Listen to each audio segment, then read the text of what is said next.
All right, everyone. Today is episode 11. Can you believe that's 11 weeks of this Gundam Gunpla and Grunts podcast? It's nearly 2 months. That was wild. I'm still not being paid for this shit, man. I know, you guys, I'm very thankful. People keep coming. I keep throwing rocks.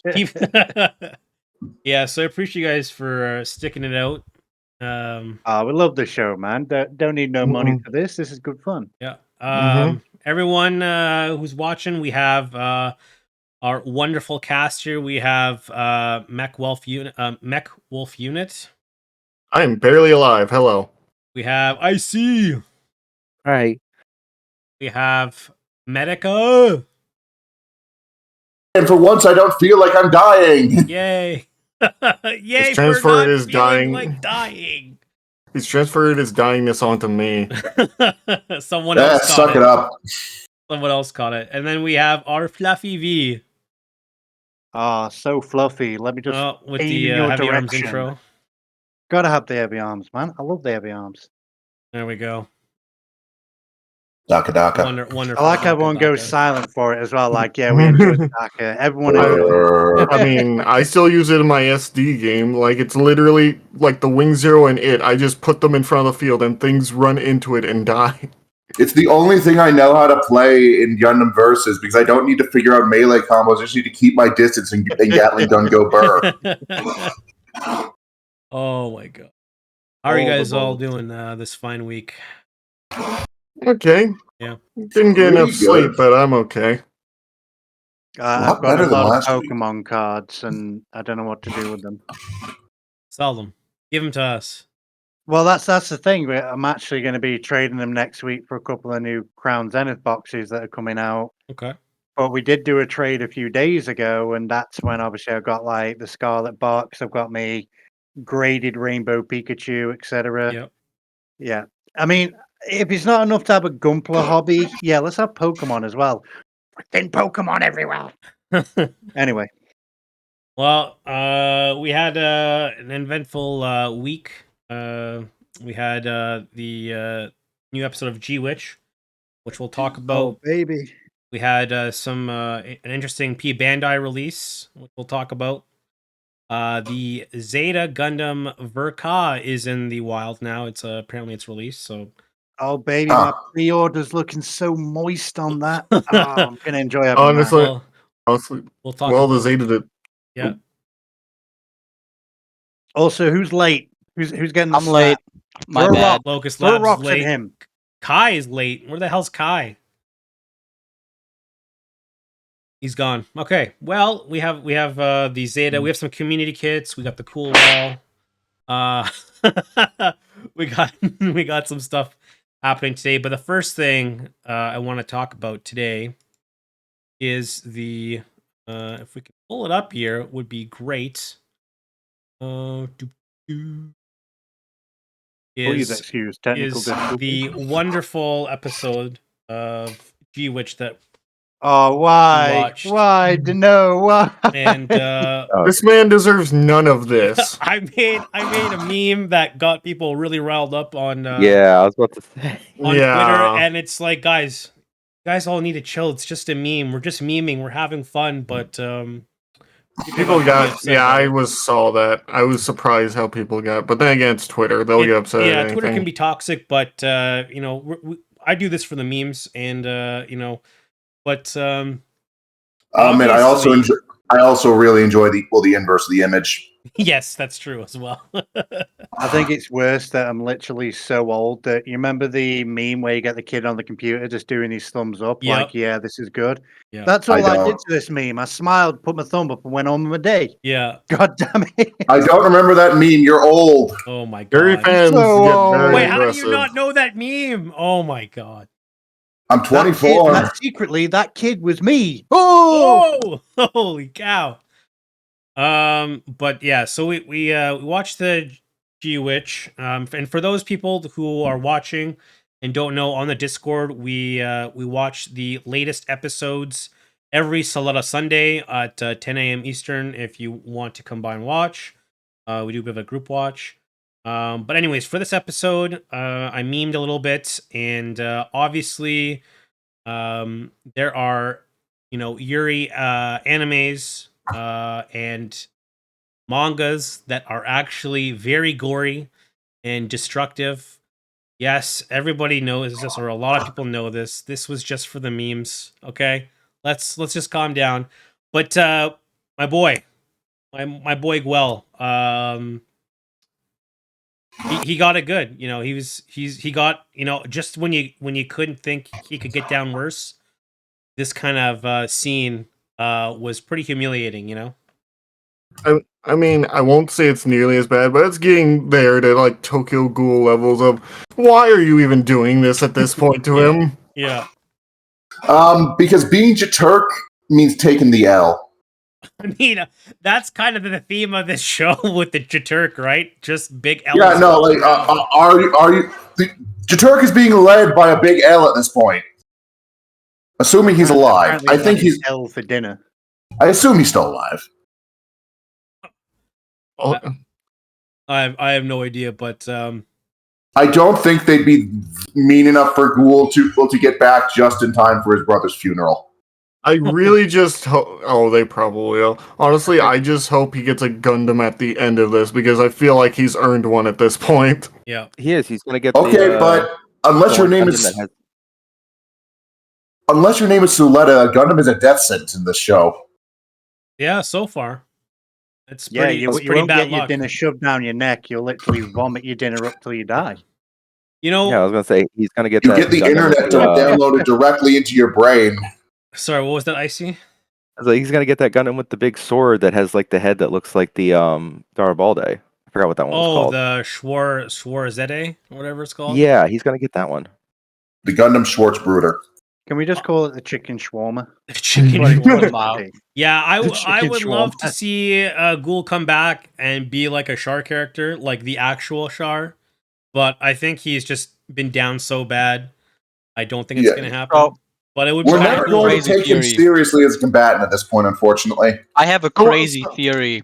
Someone posted something that I really want to see, and since it's made by the same person who did Code Geass, they're hoping that he gets like a Jeremiah Gutwald freaking arc. Oh yeah, okay, yeah. The difference is Jeremiah was awesome from the get-go. Yeah. No, where he just becomes a freaking Chad instead of like a pessimistic noble. He goes like full on jumping from one mobile suit to the other. Yeah.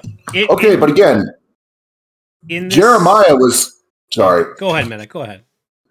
Jeremiah was so fucking awesome. They actively brought him back after he was supposed to die. People loved him. Yeah, and we all love Ghoul, but we don't love him for the crazy awesome. We love him because we just kind of want to hug him and pat him on the head and tell him it'll be okay. Which you all know it won't. But. You know that in this episode we basically had an IOC from IBO, right?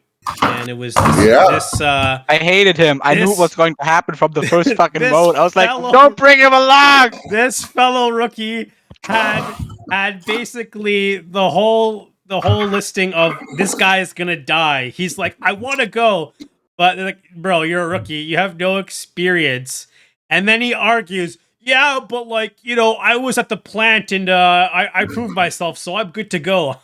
I'm like, this guy is gonna die. I'm pretty sure everyone at the plant only survived because everyone with a gun was shooting at the Gundams. Yeah. Yeah, basically. Yeah. Also, the crazy theory for the next episode is we don't actually get to see Soletta. The whole episode follows Gwell getting back to the school, and then he saves everybody's ass or something like that. Yeah. Can I just say, for this episode, it was a bit of fresh air because look, I'm tired of seeing the school. I'm tired of seeing. You've mentioned since the season 2 trailer. This was nice. I really do agree. Yeah, the thing is Gundam, but I don't think Gundam was ever made to be a high school. So getting away from it and actually being able to see the world is actually nice. Yeah. I think it's a good foreshadowing of what's coming in the future, especially just the fucking mobile suit design in this episode. There's so many differentiating ones, and they're all good because none of them have mono eyes. Wait, yeah. didn't the new mobile suit they showed? I think it was like the Paradox. Porogron or something like that. I thought that had a mono eye. Yeah, and no, that it thing seems to looks, look more like one the of them does have a serpent. mono eye. Yeah, it looked sick. Oh, wait, that one. yeah, But- that one. But this guy got actually, he panicked. Panic ensued, and he basically, if it wasn't for him, like I doubt those children would have, gotten into the grind. The grind machine. So You really have got one of the worst screen caps for him as well. I mean, he looks like he's like ordering. He has no idea what he's doing. He's excited for it, man. No. He's got his ordering at He just McDonald's. lit. He's going to he get just- a Big Mac. He just looks like that guy in like Universal Century that starts screaming at the top of his lungs while having to fight. I need to. But instead of actually winning, he just This is He the. just I'm just This is the moment, though. This is the moment, though. It was at this moment that he so I'm just remembering that moment from fucking in 8th MS team where Shiro's sliding down a building, firing everything, screaming at the top of his lungs.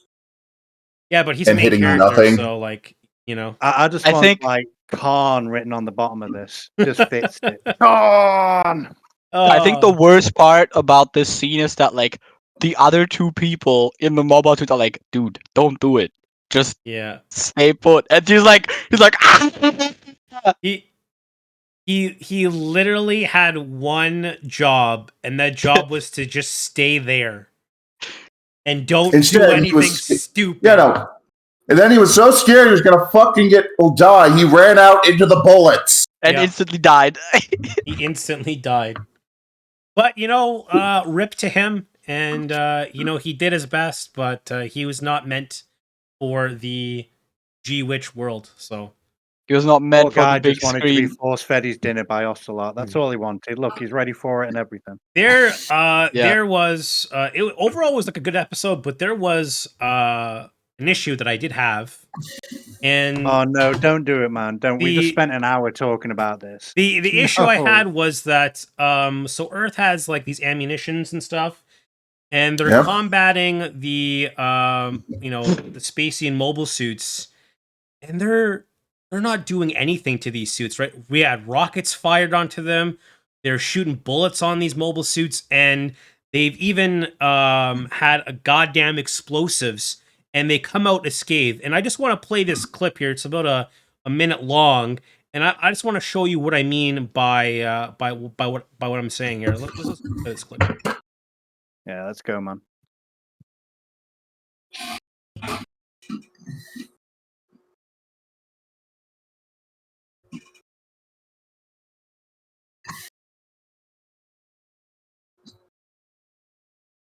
Rip. Lamau. Ha! just Right to immediately the center. Just right get Fuck through you. right through the cockpit. Fuck you, off-brand varial speed beam rifles. I actually think it's really cool. Like, it's not that hard to explain either. Like, Yeah. what was used at the plant was slightly outdated Jeturk weaponry and Gundams. What they're using I- here has to be like 30, 50 years behind. I will say, I think the reason that one didn't win because that was just a truck-mounted weapon, unlike a mobile suit-mounted weapon. Yeah, I feel like Yeah. that No, was most of an what we see- anti-material mobile suit weapon. that did more. That looked like it did more damage than the C4 did, though. It didn't The do any I damage think to the it, though. reason, but the C4 wasn't planted like right on or right next to the suit. It was like on the Yeah, building. it's close to more where like was it got hit standing. by the shockwave. Yeah, exactly.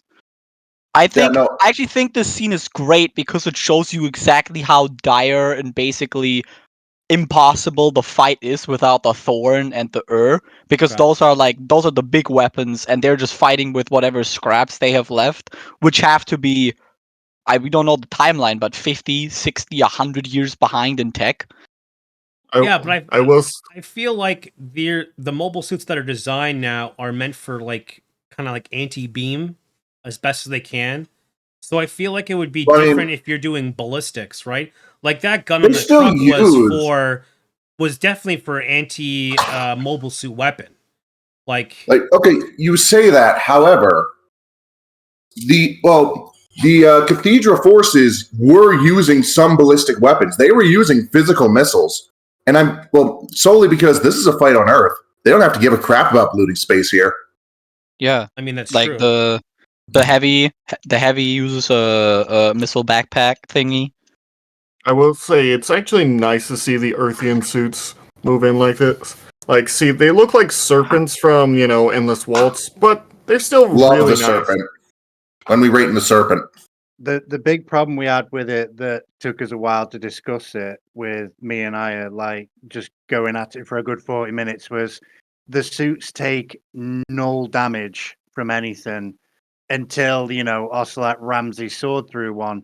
And I can accept, tech being old, but I can't accept that there's no scorching, there's no denting, there's just no damage at all present on like the that suits. like that And suit Yeah, right there. that's a bit- what that causes the suit problem. took. Zero damage Yeah. ruins the immersion. Yeah, I like will say, when the missiles were launched Also- at that suit, like everything around was pretty much destroyed. And then you see in the bottom here of this screen cap here, that suit's fine. Like no damage whatsoever. And I'm just like, it's kind of killing my immersion just a little bit. Like I know I'm nitpicking Also- on this episode, but like I have to. This is kind of what I do. It's what this we is do one of, here. This is one of the nitpicks that I have for it. That's fair. I will say that this is a nitpick, and it's probably a correct one, but also I will say it's probably because the animators wanted to save time and money. Yeah. Giant robot immersion. Yes, it's what it is. Yes. I mean, Yes. here's the thing. Listen, suspension of disbelief is a very funny thing. Yes, it's true. Yeah, as long as the characters feel real and what's going on feels real, then Yeah. you feel immersed. But if it's not, if people are literally surviving explosions to the face. We actually had a good comparison that we made out from actually watching this. And my comparison is when you're watching movies, right? This show compared to, let's say, IBO or Thunderbolt, it's like watching Terminator versus Saving Private Ryan. It's just the level of immersion detail is lost, but it's still fun to watch. So they've kept the IBO element of fun, but they've also dragged along the IBO element of this is just bullshit. Well, the thing is, like, I would like understand, like, honest, if the mercs were fighting a Gundam, and it's just like OP as shit. Like, we get it. It's a Gundam. It's not going to be like taken down by measly, rockets. But this is whatever. just a modernized grunt suit. I feel like this is a grunt versus grunt fight, but it didn't feel like it. Do you know what I mean? I think that's probably what. No.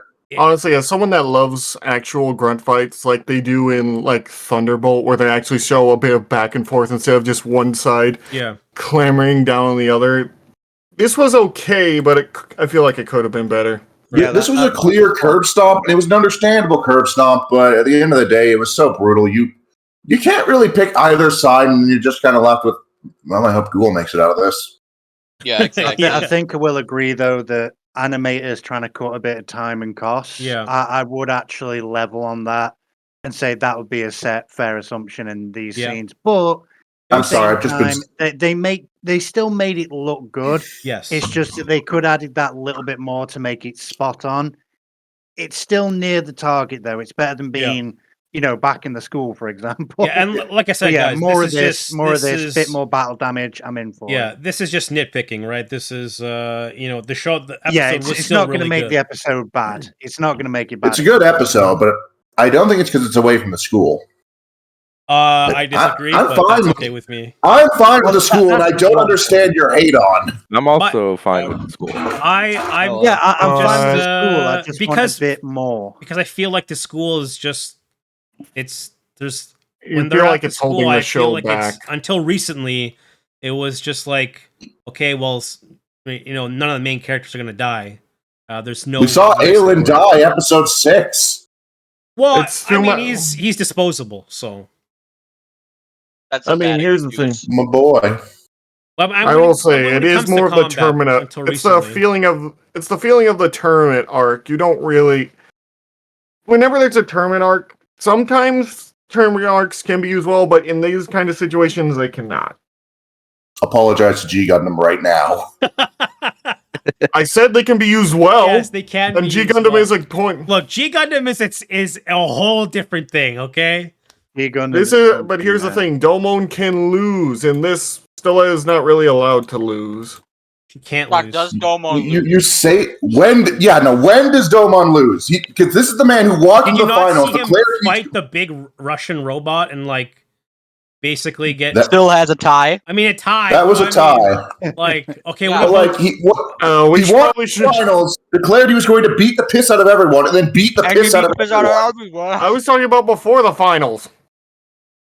That's half the damn show. Look, And again, look. Okay, we Let's shouldn't move go away too from far G into. Gundam, okay?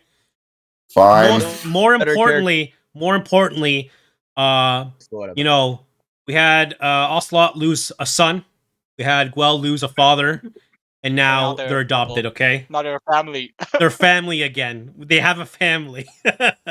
So we're putting that out there. What do you think is going to happen with Ghoul? Is he going to basically fight for Earth or what? He's just going to basically show up at the school again. And Ghoul Senpai, where have you been? I don't want to talk about it. I know what's going to happen. I know what's going to happen. I don't Lauda think is going to be in a coma, right? Because he almost fucking died. And then Shadiq's going to be like, I'm taking over to Turk because the company's failing. And then Guel's going to be like, no, bitch, you ain't. And then comes in and beats his ass. It's like, I challenge you for the right to keep my dad's company. Guel's a way better pilot than Shadiq, and Shadiq just gets his ass whooped, and it's going to be satisfying. I will say what I hope that they do, and I don't think they're going to do it, is, well, having PTSD, where he can't really go back to just going to school, which is actually a thing in Quiet on the Western Front, where the guy just literally goes back. He tries to like go back to like see everyone, and it's like going to an alien world now. I can believe that because like Choo Choo had PTSD, and we saw Ghoul's reaction to seeing a corpse. Well, now he's immune to it. He went through his That is not how corpses work. His PTSD arc. It's done now. He's fine. I like how you say that's not how corpses work. Corpse is not an acquired immunity. It would feel kind of weird to me if he just like showed up back to being a student. He's like, hey guys. And no, Ghoul had some shit to work through, and I feel like also Letta was working. I feel like he's gonna get that 1,000-yard stare. Like your father's dead, your brother, your half brother, fake brother, whatever we don't know yet, is like dying somewhere, and it's just I feel weird. Like I think he needs a bigger role. That's why he doesn't go back to school. He's just like, all right, I'm taking my company back. I'm using the school rules to get it back, and then I'm going to take the company back to where it used to be before everybody screwed us over. So I don't think he has that kind of confidence in him at the moment. If Shadiq has taken over, can Ghoul still challenge him to a duel? Shadiq is still a student at the school, so he can. But is it his rule? Is it his rules now though? He's taken over. Shadiq has been at his most dangerous when he's just changing the rules to fuck with people. It's that smile, though. Well, then Shadiq is going to be like, okay, we're going to have a 6v1. And then Ghoul's be like, I bet I can take all of you. Oh, God. Yeah, I don't think Ghoul has that kind of confidence left in him at the moment. I will say, he has gotten the most character development out of any character in this series, bar none. But that character development has been knocking his ego down one kneecap at a time. Yeah. I know, but I just wanted to say that in general. It's time for him to rise up, okay? It's time to rise like the Phoenix. Suddenly the Phoenix Gundam comes out of nowhere and murders the Ariel. You definitely want to rise up on this show, because if you get down on your knees, they're just going to feed you your dinner. It's literally going to be the whole thing where he puts on the mask and he goes, no one cared who I was until I put the mask on, you know? And he's just going to wreck shit up, maybe? I just had the funniest fucking mental image. Just puts on the mask. Who are you? Bob. Hi, Ghoul! It's Bob now! It's Bob. Also, who's Ghoul? As long as he doesn't turn into Mr. Bushido, I'm fine. He starts doing his own version of In fairness to Graham, he didn't come up with that name. True. In fairness, he still wears a samurai mask. What guys, so what did you guys think of the episode? What's your Oh, Kai's here. Okay. There's one thing I wanted to mention when we were talking about suspension of disbelief. You remember the second guy who gets shot in the cockpit and still has time to spend 10 to 20 seconds lamenting his family? Oh well, no, he's just cooking inside of it. It's fine. We saw the beam go all the way through. No. I watched that scene again. There's the one where the beam goes through, and it's the rookie he dies. But this one, I don't think when I rewatch it, the beam doesn't go through. It melts the cockpit, and it's like he's just getting cooked in it. Also, the fact that one guy was beat to death, but his mobile suit was completely operable despite that. Look. Well, that's just what we call bitch made. Yeah.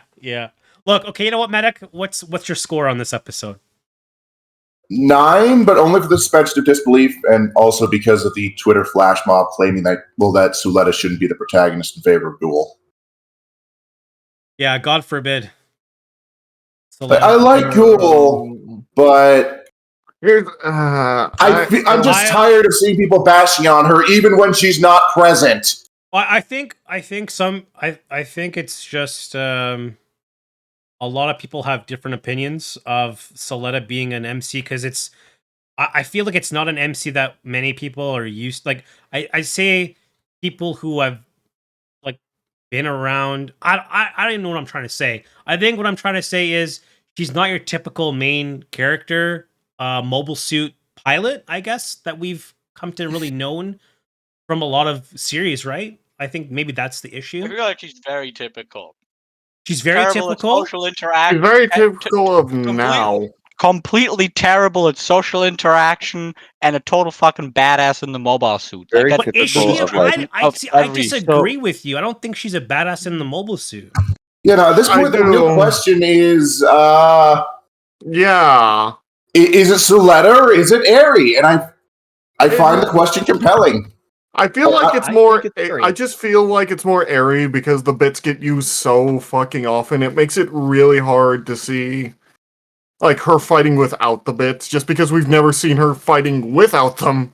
Like, well, we did briefly, but that was against Shadiq. When she was fighting the Dara Balde, and she didn't have like her use of her bits, I felt like that was a match she was gonna lose. Not helped by the fact that what we discussed this weeks ago. But I'm just saying, I just think that Ghoul has a good typical beatdown coming up rising story. That's what I like about him. I will say I am a sucker for an underdog, and he's one hell of an underdog now. Yeah. Yep. I just feel like for me, Soletta's is just too much of a child wandering the forest and picking leaves, randomly, and things are just happening around her, and she's just like, okay, that's kind of what I mean. Meanwhile, I love that. I empathize with that. She's obviously not supposed to be a static protagonist. She's obviously supposed to learn, but she's like growing at such a slow rate. It's like everyone else is growing faster than her. Listen. After Mika, I'm glad to have Suletta. Like, don't get me wrong, I like Mika, but I need a change. Yeah, fair enough. Like, Mika was just like, okay, Argo, what do we do now? And it's just like, that's just it. He's just a beat stick. But he's a one-dimensional character that you slowly realize has depth in the sense of just how fucked up he is. Yeah. Which is understandable, but the problem thing with Suletta is it's like the world is so much bigger, and she, like, at the first of the start, you could argue that she feels like the underdog, right? I mean, can you? No, she's not got even an aerial with bits that just demolish everything. No, I mean at like the very start where she's like the new kid in school thing, like that. But she's gone from that to being like the superstar, like quarterback that everyone is like, wow, she's so great. And I do remember where she saved Mika with one arm.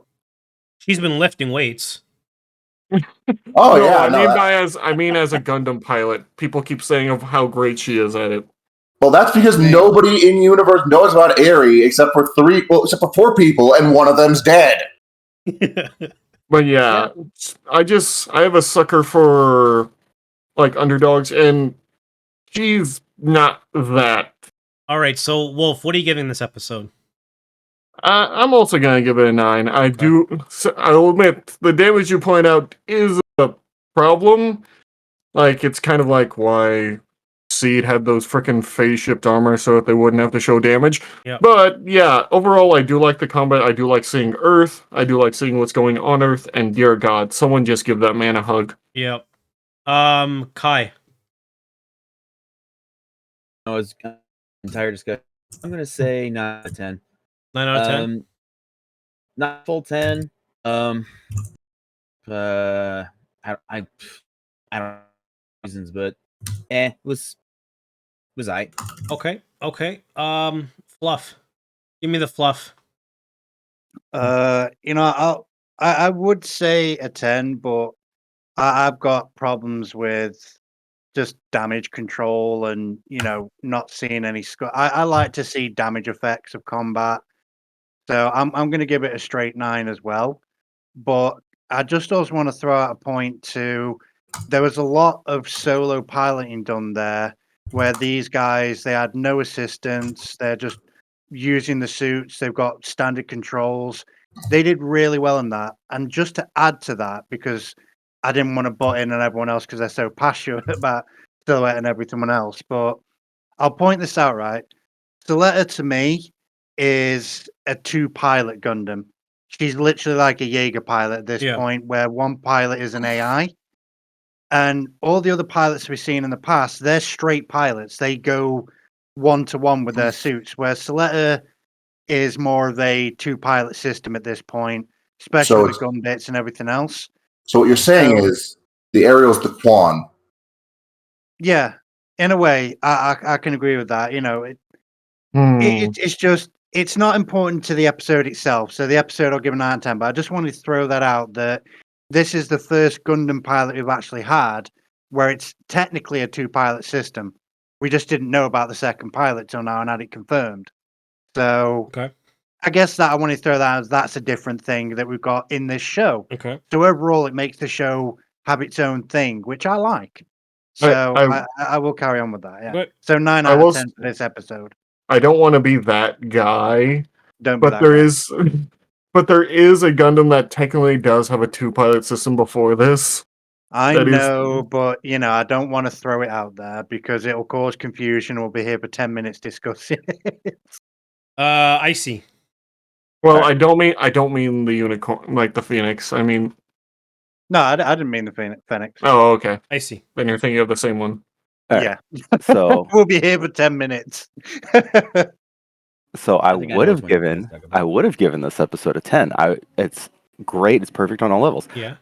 But I'm going to be really mean right now. And I'm going to be really mean to the people who are like, I'm going to be really mean to like people who are like doing this whole nonsense on Twitter where they just got to like dump on characters for absolutely no reason. They got to start crap with everybody. 7. I took 3 points off because of how crappy the Gundam fandom is being lately about this show. On both sides of the argument. What would you say? Well, I gotta know what what would you say? Like, what do you mean? It's just expand on it. So it's basically the pro and anti Soletas just fighting each other nonstop over the most nonsensical, stupid things. Like they're actually the ones who make the show, in which they're not. Yeah. It's like if you don't like a character, it's fine. You know, nobody here has like done outright like. Just outright like calling, like nobody's calling for violence against anyone or anything, but it's just like it's absolutely disrespectful to the work of Bandai itself. Like they're working on this show, or Sunrise. Sorry, it's absolutely disrespectful to Sunrise. Like they worked really hard on this. They put together something that they think is just open for old school and new school Gundam fans. And I've talked to both sides, and new fans are getting into Gundam because of the show. And I talked to a dude who's been a Gundam fan since 1979. He's in his 50s. He loves this show, and he's the happiest he's ever been watching Gundam since like he first got into Gundam. So it's not like you love to see both sides. Exactly. That's nice. And it's burnout. It's really burnout from the two sides. Everyone's saying, everyone who's like mindlessly defending Soletta. There's there's flaws to this character development, because this is a very typical shonen character, where it's a dumb character who has the plot, who just experiences the plot and has the plot happen around them. Yeah. And then sometimes it works, sometimes it doesn't. And that's that's why I was saying with a zero character arc. That's the thing. Like, and if you don't like that, it's fine to say it. But to be like absolutely mean and like just like call people and then like and shit on people for that, like that's not cool. Like that's obviously my whole thing. Like I am on the fence with Soletta, and you guys all know that. But I'm not shitting all over you for liking Soletta, and I respect your opinions, and that's fine. And that's what it's really come to. It's like, and then everyone who's just got to mindlessly attack Soletta because they don't like the character, and then they attack the fans. Like, guys, if you don't like an aspect of a show, don't watch that episode. Yep.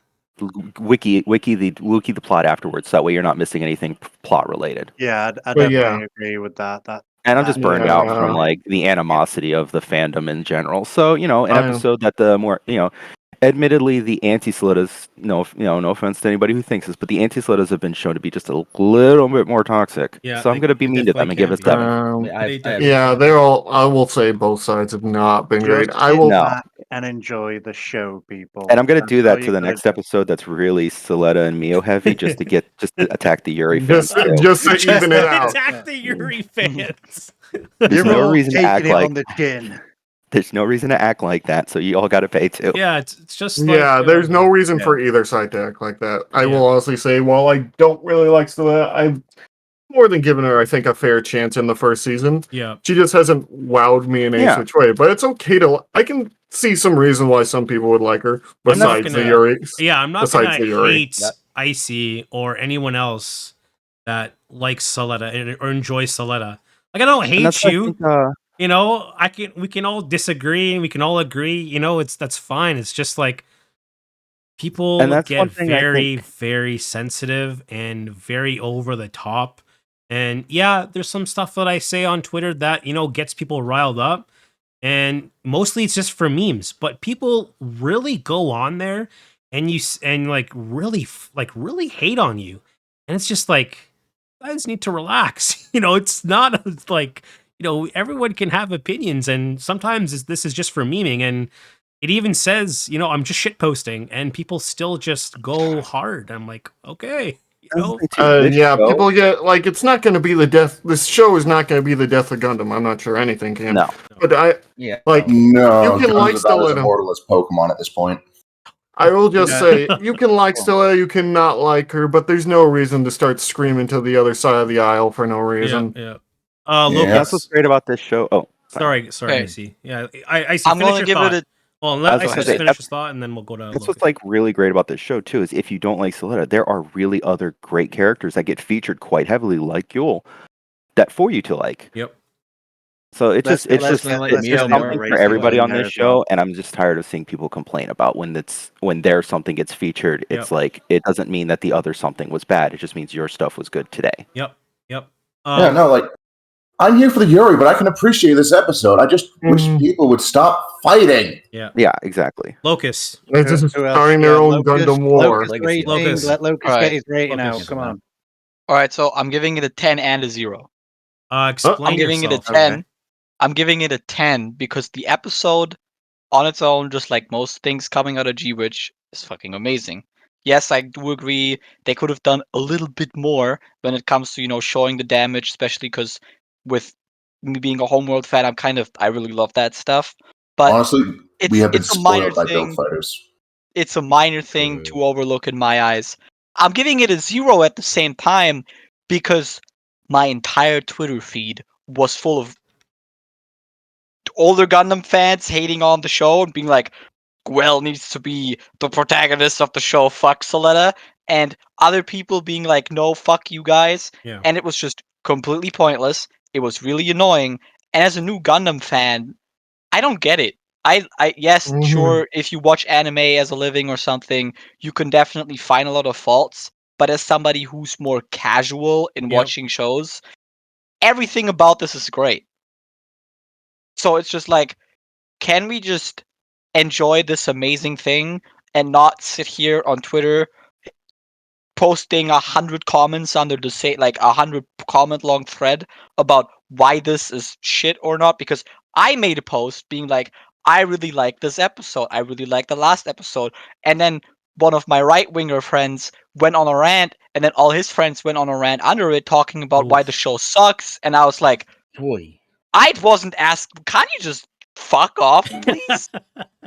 It's I One will of those say mute pride moments. I actually saw the opposite to what you saw, and it was more of the Yuri fans going crazy because I made a meme. Oh, they were doing that too. I'm not saying they weren't. Yeah. But No, I no, got I to was just- experience that thing. But yeah, No, that's the No, thing. no, you You're said you were just- seeing more of one or the other, and I said I was experiencing the opposite. Yeah. I was still seeing some of the, Yeah. But also I hear No, you. I sit here and I wish more people like me, just old and in it for the actual mechanics and the machinery. and indifferent to all I everyone sound else's. so boring saying that, but I really appreciate Bandai's designing of all these different mechas. Yeah. The that- mobile that's suits what I'm coming here out of for, Gwitch are. That's like another one of the reasons why the last 3 episodes have all been 10s. Yeah. Not because I think the plot advancement is great and the characters, but like, there's banger mobile suits I will say, everywhere. Like, this where's is- this budget from? I've never Yeah, had a no, console I where I mean- like mobile suit designs as much as I like the amount of mobile suit designs as I do in this. Like no other Yeah. Gundam show has hit this level of good mechanic design. I will say. Fair enough. I think There is an I think argument. mechanics was I like. won't say that I like. 50%. There's a lot Yeah. of lovely mecha out there, Yeah. and we should all just But- enjoy what we get. but because guys, we let's- could, in the end, we could just be getting nothing. on But we've on got just the all this closing nice- on just the closing thoughts, just want to say that thank God we finally get to see some children dying, because I was wondering when that was going to happen in this Gundam series. Again, I was just we wondering watched when they're going Aelin die. Wow. I was wondering when they're going to throw the children in the meat grinder. Like, it was just about time. So It's Anyway, happening you since know- episode 6. Yeah, but Anyways. this I is didn't like know we were going full took- talks on 00. Dear God. anyways, it took until this one to get the anyways. random civilian to die. I also just want to say one last thing. I haven't watched that many Gundam shows, but the fact that like almost every episode there has been some new mobile suit seems unprecedented to me. Like IBO didn't have that, except that IBO like Barbatos has a minor change every episode. Yeah. But like whole new shit every episode. It's like, what the heck? I'm gonna give this this episode 8 dead children out of 10. So it's good. Moving on, we're gonna actually change it up slightly, and we're gonna actually do the cool wall right off the bat here. Oh, wow. And No, the salt, it's too much. a little bit Too a little early. bit slightly. And I think fight. this is going to be probably one of my favorite cool walls, because it features probably the 2 most iconic and popular Xeon mobile suits Oh, no. in history. And there's just no way that these are not anything less than top tier Sub-Zero. I'm just gonna pump. Okay, so because I get a know call I now. can't We're going full on like Phoenix Wright objection. Everybody's give going evidence. seriously not cool, guys. No matter what it is. Everyone, we just all pull out like Phoenix Wright style objections. Like, no, this evidence proves that it's a piece of shit and die. Okay. I know have I'm my being hand stupid. slamming desk ready. Okay. So for the first I was like, oh no, what did I do? the first mobile suit is we're going with the almighty GOG. Okay? The God! The Okay, almighty GOG. shit. Okay, that means the next have to be the act guy. Okay. Yeah. Oh, dear. Ah, yes, the thing I murdered relentlessly. So the GOG is a classic. Slappy hands go slash. Slappy hands. It's got Trench. it's got that beam belt, you know. So what do you guys what are we rating in this? Because I mean, I feel this is I'll just go first, okay? Because it's This is Sub-Zero. It's top tier. This is Yeah. easy. It's Yeah, top I get you. tier. It's kind of dumpy, but that's all of their aquatic mobile suits. Yeah. I'll put it in cool because I actually really like the in-lore explanation for why they have beam weapons. They still haven't figured out how to get them to work properly. They're just using the ocean as a massive source of coolant. I love that. Which I Makes love. sense. I will say, this is the one suit where I have murdered relentlessly throughout every single Gundam video game. They always try to like waddle towards me, and I murder them so easily. Yep. Well, I play support, so I've died to many gogs in the past. Locus, where's it going? Well, I mean, you know, you declare it's all going to be Sub-Zero, and then you pick a suit that you can't say anything against, which is kind of unfair. Wait, Locus, you're gonna disagree against it? No, I'm not agreeing. I'm saying it. It's just like you're like, haha, I picked suits you can't say anything against because everybody loves these. I think your girlfriend would my girlfriend would kill me if I didn't put this in Sub-Zero. Yeah. Because I am putting it in Sub-Zero because I do love the GOG myself. However, I will say I like the Act guy more. Okay. And if I could choose a GOG design, the Thunderbolt GOG. Okay. Oh my god! Like, the GOG is already good. Yes. If we put the Thunderbolt GOG under here, we'd have to invent a new category. Okay. I will say it doesn't look like its knees should be able to move. You already did me, but I said cool, though I'm going to add, it doesn't look like its knees should be able to move. It waddles like a penguin. It waddles. It's a waddler. We'll go with Kai.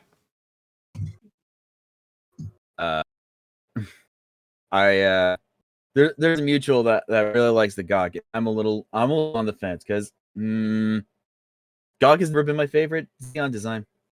Oh yeah, no, like as far as fucking aquatic mobile suits go, it's pretty low. Yeah, relative to the others. I don't know. Low, cool, not. Okay. It's good enough to be cool. Like, I understand the size. A lot of early C when they try to implement beam weaponry are fucking huge. So and I'm losing. We're losing you. Be on a high. The GOG fans, they found Kai. Yeah. The Minovsky particles. It's just cool. It's okay. Okay. A lot of the just look like it shouldn't move. Like it looked like the only thing that can't move is its That's why it's aquatic. That's why it dies when I beam my beam rifle at it. When it waves at you, it becomes the high GOG. I have many nightmare about this thing murdering because I am support main. Okay. So. You got run up on in battle operations. I'm honestly wondering what you guys are talking about because even when I play support, I still kill these things relentlessly. Okay, the issue is I tend to get single-mindedly focused on counter-sniping snipers. Or fucking with general units I see running around. Yeah, that's the main thing. You never get tunnel vision in that game. If you do, what are you rating this? Seriously, not cool. Whoa, dude! Where's the mute button? God damn it! Yeah, I've never liked this thing since I first saw it. As soon as I saw it in like Gundam Federation versus Xeon, I was like, ugh, and I just shot it until it died very easily. It just hit the ground. Sorry, what was he saying? Anyways, he's been muted. So we're gonna go on to V now. V, what do you think about this wonderful masterpiece? I mean, I know I've not been around for a few cool wars because, other obligations. But before I go on to him, there was actually one that caught my eye, and I'm wondering why the hell is a gun tank on the left side of the board?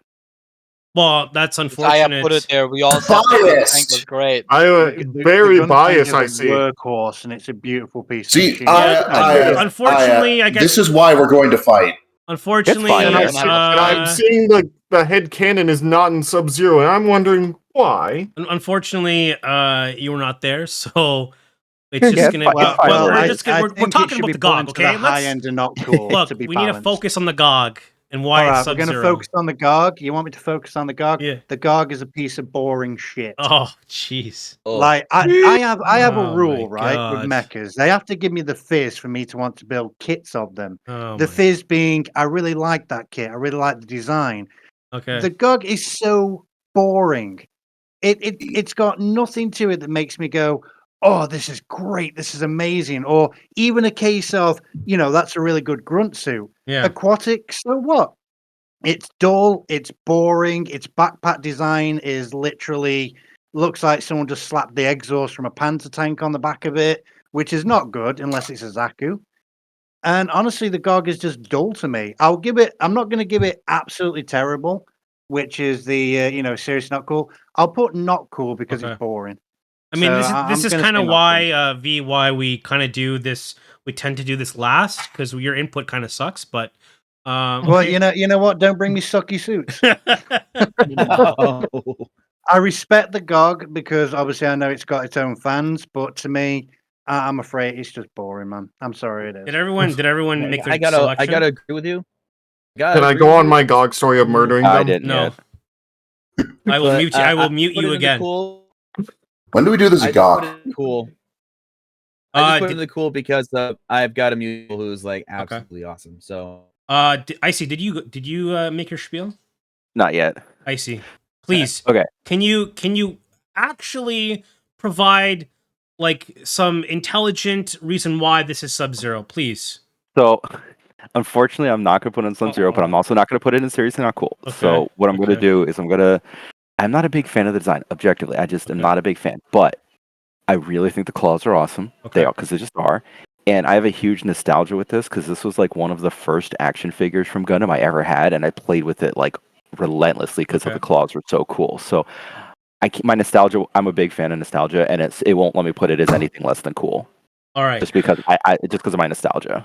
It is almost unanimous. We're putting it in the cool section. Tell you what, I'll be fair about this. Give me a particular reason why that should be cool and not cool to me. Just between me and you, hit me with a reason that you think's good enough for me to raise that to a cool.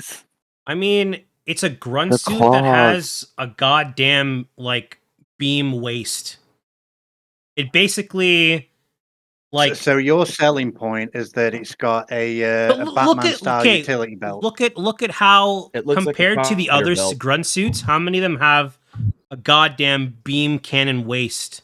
Okay, how many of them have functional beam guns instead? With goddamn claws that like actually drag mobile suits down into the depths. Okay, like this thing is flipping amazing. The GOG in your mind. Oh, also I give like a Kraken. Cool points for being an aquatic suit. I like aquatic suits. It's kind of like a Kraken suit. Drags them down to the depths, and it's got laser beam belt. It's got a beam belly. Like I love it for the lore significance, for it showing Zeon develop. Well, not really. I appreciate it for the lore significance. I appreciate it for it shows Zeon's development and showing why they lost the war, because they put a shit ton of aquatic mobile suits into production without ever considering, can we use these outside of the ocean? I can explain that. These are all people who grew up in space, and they look at Earth, and it's like, well, that's 70% water. Most people must live near the water then, right? Yeah, they're not. There's a reason these things were only ever used to attack Jaburo. I just love how we're talking about how the Zeon isn't smart. I was on the seriously not cool border. Okay. Because of the way you described it, I'll actually push it to the high end and not cool. Okay. Because of the beam belt and the fact you made it sound more like a Kraken suit. So I'll upgrade it. Okay. For that. Okay. So I'll always listen to a difference of opinion. We're gonna put it in the cool section. Okay. That's just how it's gonna be. All right. I moved it from Sub-Zero. Put it on the line. I'm still not happy the gun tank's down low, but let's carry on. No, that's where it belongs. Now. Fuck you. The next Fuck you, I will send you doozy bots. The next suit my god is going to be okay, look, if you guys think this is either kind of not cool or cool, we had two people who like in Sub-Zero. The next suit, I mean, like let's be honest here, it's a massive upgrade. And I think you guys are gonna rather enjoy this suit. It's the High God. Yeah, no, this thing fucks. This thing is I will admit, this nuts. Is besides the GOG. This more. Oh yeah, no, because you don't see any of the GOG in this. This is like an upgraded Zagok. Yeah, this thing I'll bangs. tell you what I see in this. This is like GOG with Evangelion sort of vibes bolted into it. Yeah, no, I love this thing. You can see how it moves. I don't know. Well, I've never actually watched War in the Pocket, so I don't know what it's actually capable of. Oh my! But I love I love the clear extension on the arms. I love the panel lines, and I love how it looks like a Zagok that on steroids. He's like, okay, so the Zagok is easily one of my favorite Xeon mobile suits. Yeah. And the High God is the Zagok, but cooler. I will say this, I can explain some of its abilities to you, Mac. It has beam guns under its arms right there. It usually has a giant rocket attached to one of its arms that it can only fire once. Yeah. It has also... I've seen those in GBO too. I usually snipe you just have to watch the literally opening scene.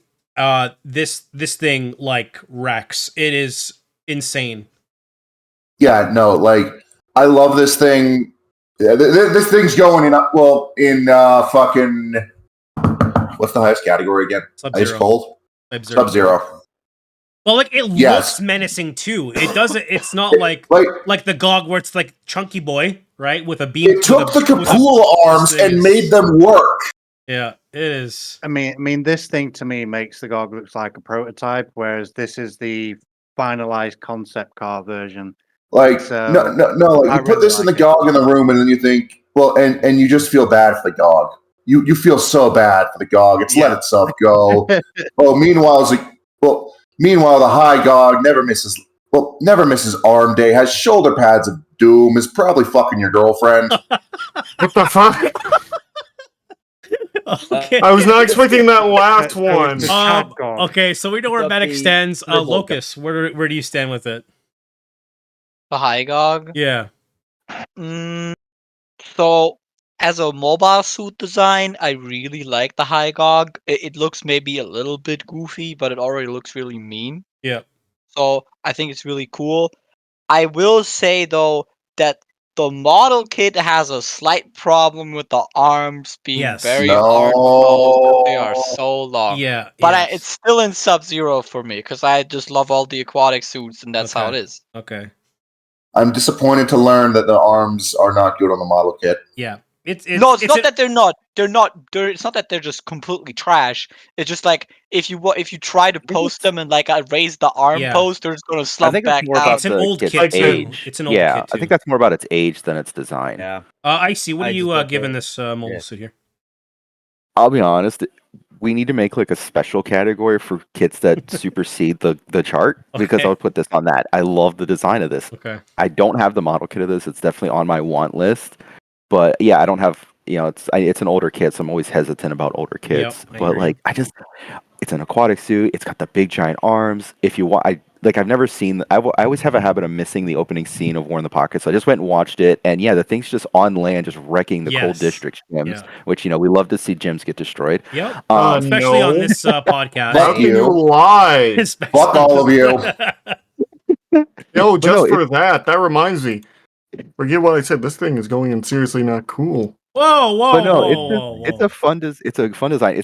It's really unique too because it does have that one use missile thing. I think that's really shows that it's this is a specific purpose suit, and this is definitely not a suit that they can just keep reusing everything on. It's a strike. It's like a strike team suit basically. Yeah, no, it fits really well with its fellows, like the Comfer, which is. It's going to die if you so much as tap it, but it's fast enough to cause a hell of a lot of damage in an alpha strike. Yeah. I just literally watched it in action. The video was talking about the Cold District's gyms in War in the Pocket, and it was just them getting wrecked by this guy. Okay, thank you. Wolf. But do you guys know that this thing gets killed by a Cold District type? It does. Yeah, yes. After obliterating how many? After they. But let's get to the point. Well, I will say I will compare. To its alternate in the air, the Bilantai Custom. Well, we'll get there. Okay. Anyway, I will say, not cool for me because the mono eyes always bring it down, and the killing of the Cold District type, which is a very nice designed gym, is just unexcusable. Someone pull out the violin. Come on. Listen, courage, duty, honor. I will say I'm all for disagreeing with Aya, but no, I'm sorry. Even gym murder is enough to bring this thing down to me. Well, for me. What is the world coming to, Medic? I will just say, while this is a better design Xeon suit, it's still a Xeon suit. Okay, fair enough. Fine. I'll say there are two gyms that when we show them, I will put them in Sub-Zero, but I'm not telling which two. Okay. Huh. I think I know which one. Hi. overall time, still not better than the GOG, but not too much in my opinion. Design-wise, I'd say Sub-Zero, but there's a caveat. This is a point where Xeon is trying to make so standardized machines just to make work. And yeah, this just looks like a souped up Zagok. And I think there's a reason for that, because it is a souped up Zagok. That's really weird, given the Zagok E is a souped up Zagok. I can explain some stuff. It's basically Xeon realized we don't have enough fucking parts for all of these things because we've been wasting our money on all of them. So here's what we're going to do. We're going to try and standardize and just take parts from like Zaku's and other things and try to make them work into these suits. All because people couldn't accept the idea that, hey, maybe there's a different artistic interpretation of a Zaku. Kai. No, they just tried to like make it canon. All right, we need your score. I'm going to say high cool. Okay. I'm a Fed. I know this. Okay. I'm a Fetty supporter. But there are definitely designs that work very well, and the High GOG is definitely one of those that works very well for what it is. I mean, I'm also a sucker for built weaponry. So built-in beam weapons that don't rely necessarily on the ocean to cool down. I'm all for it. Right. Like, that's funny. Just Iron Man. It's very easy iron jokes to make out of here, but yeah, the beams are in the hands. But other than that, it's really good. Okay, so, high cool, not Sub-Zero. We'll go with the Fluff Master. Let's hear your. You want the mechanics view? Oh boy. What I'll do for this, I will actually explain a very quick little thing. Is when I say something gives me the fizz, obviously it transfers into, will it make a good model kit? How has it been designed? What is its purpose? And this suit, I'm actually going to give it a straight midsection Sub-Zero. And the reason to do that is because I don't care about the show it's in. I don't care what scenes it's been in. What I'm looking at is the design of it. Coloration can help, purpose, function, and this thing literally gives me Evangelion vibes, and I really like that. But it's also got its own personal touch. You can call it a Z-GOG, High GOG, Willy Wonka GOG. I look at the mechanics of the machine. The Willy Wonka GOG. It's really up there, as I could see me enjoying, like, if they revamped the old kit, I would enjoy building it. And again, I don't care where it comes from, what scenes in it, or what it kills, or what kills it. I'm looking at it from a mechanics point. And yeah, mid-level Sub-Zero for me for design overall. Really nice design. Well, so what I'm basically hearing is if some of you guys weren't Fetty radicalists, this suit would be Sub-Zero. Free the gym. So basically, this is in our category of Sub-Zero. The next episode, there may or may not be a new entire category. We'll have to see about that. But I will say we might need to get a bigger chart. Point as the room. That's on the same point like as my ball. shells. It's a bit high at the minute. Listen, just because you can't deal with the fact that the Federation, that it's God. all for the Federation. Sorry, what was that? I will say that the Federation did a better job of standardizing it than Xeon did. Oh yeah, they just anytime Xeon infinitely better. Anytime. Oh, sorry, I just had to mute Wolf there for a second, guys. Sorry about that. We're having some technical difficulties. But we're gonna move on to the next part. Thank you for watching the cool wall. There's gun tank still in the wrong place. Just gonna throw that. Oh my god. Okay. The be a next little bit thing more we're gonna talk about is we're gonna talk about P Bandai, because they came out with a wonderfully new kit for the prequel to Gwitch. And Super Robot Lift It Go! Oh yeah, this thing. I was so surprised some of the things I saw from this thing. I don't really like the head design, but I like everything else. Yeah. I love everything about this design. I'm Show so you. mad. It reminds me of the A-list Gundams, actually. The head looks too much like it has a brain inside it, so I'm like, Yeah, "Ugh." I like that. Hold on, it's called the Gundam Ilfrith Jew. Yeah, something like that. I like the design. I don't know if it's a she or a he, but like I fucking love this mobile. I love it It's so you. much. Mobile suits are genderless. Yeah. Well, that's people if say the Ariel has Ariel. anything to tell you about I the know, art. I know.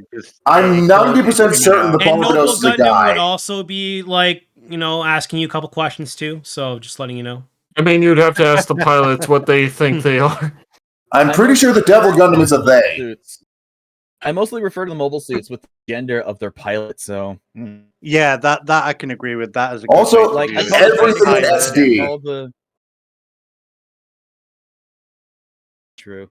What do you guys think of the Quagmire arm? And for those people who don't know what the Quagmire arm is, oh my Family god! Just Guy, call it a murder arm. Family Guy had an episode where Quagmire discovers the internet, and as he is a very sexualized character, he discovers the internet, and he stays at home for like a week, and he's got the use of the right arm, and he faps quite a bit, and this is kind of the product of what you get, the fap hand.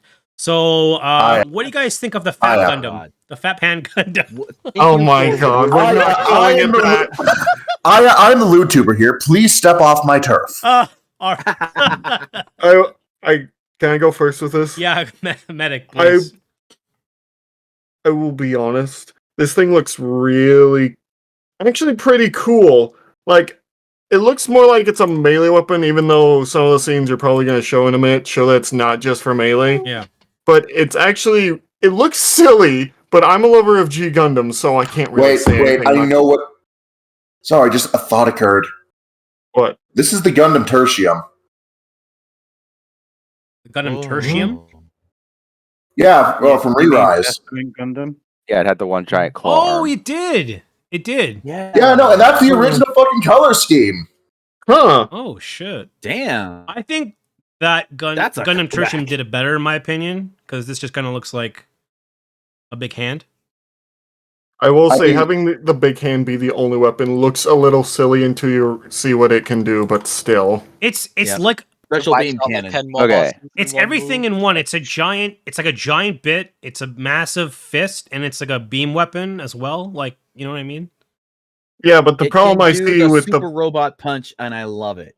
I love that too, but the only problem I have with it is like if that thing goes flying off and you somehow lose it, you're kind of screwed. Yeah, take it up with Mazinger. I understand the design of it, but my brain really wants it to be two of them. I can see people are that. going to be buying two kits. But I people really are want to this do to have this. two. Yeah, I want two of these. Someone puts arms on all the limbs, just all these arms on. Why not legs? Like even the legs. It'd be so easy to make four. No, I said even the legs. B&P Bandai, I wouldn't be surprised if they actually sold the arms separately for like $50 for people like me who want two arms. I really wouldn't be surprised. The fit, but that's what I want. I wish it had two of the arms because it does look good. But my brain's just telling me, you want two of those, don't you? And I'm like, yeah, I do. You know, so, that's actually fully understandable because, like, they actually did do that during Re-Rise. They sold a separate Seltsam arm. Oh, yeah. That's what I mean. They'll sell you extra. I didn't get it because I didn't like arm. But yeah, I have it. Listen, we appreciate the Seltsam in this household. Yeah. I do love that this is a Gundam that can give you a backhand. I love Gundams. Are you kidding me? I love evil Gundams. I just didn't like the arm on its own. I feel like this could easily put a joint peg on this and buy another one and then have two on the back and then just use both.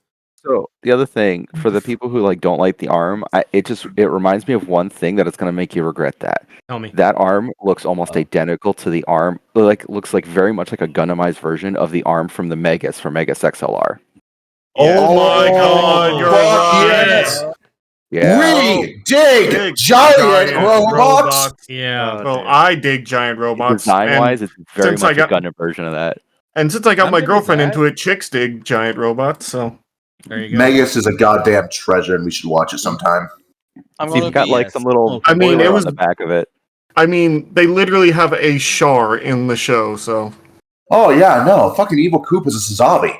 Since we're on the talk of the Ilfrith Jew, we have some screens of the Oh my god, you mean the screenshots from the fucking anime where it's the goofy as manga. fuck?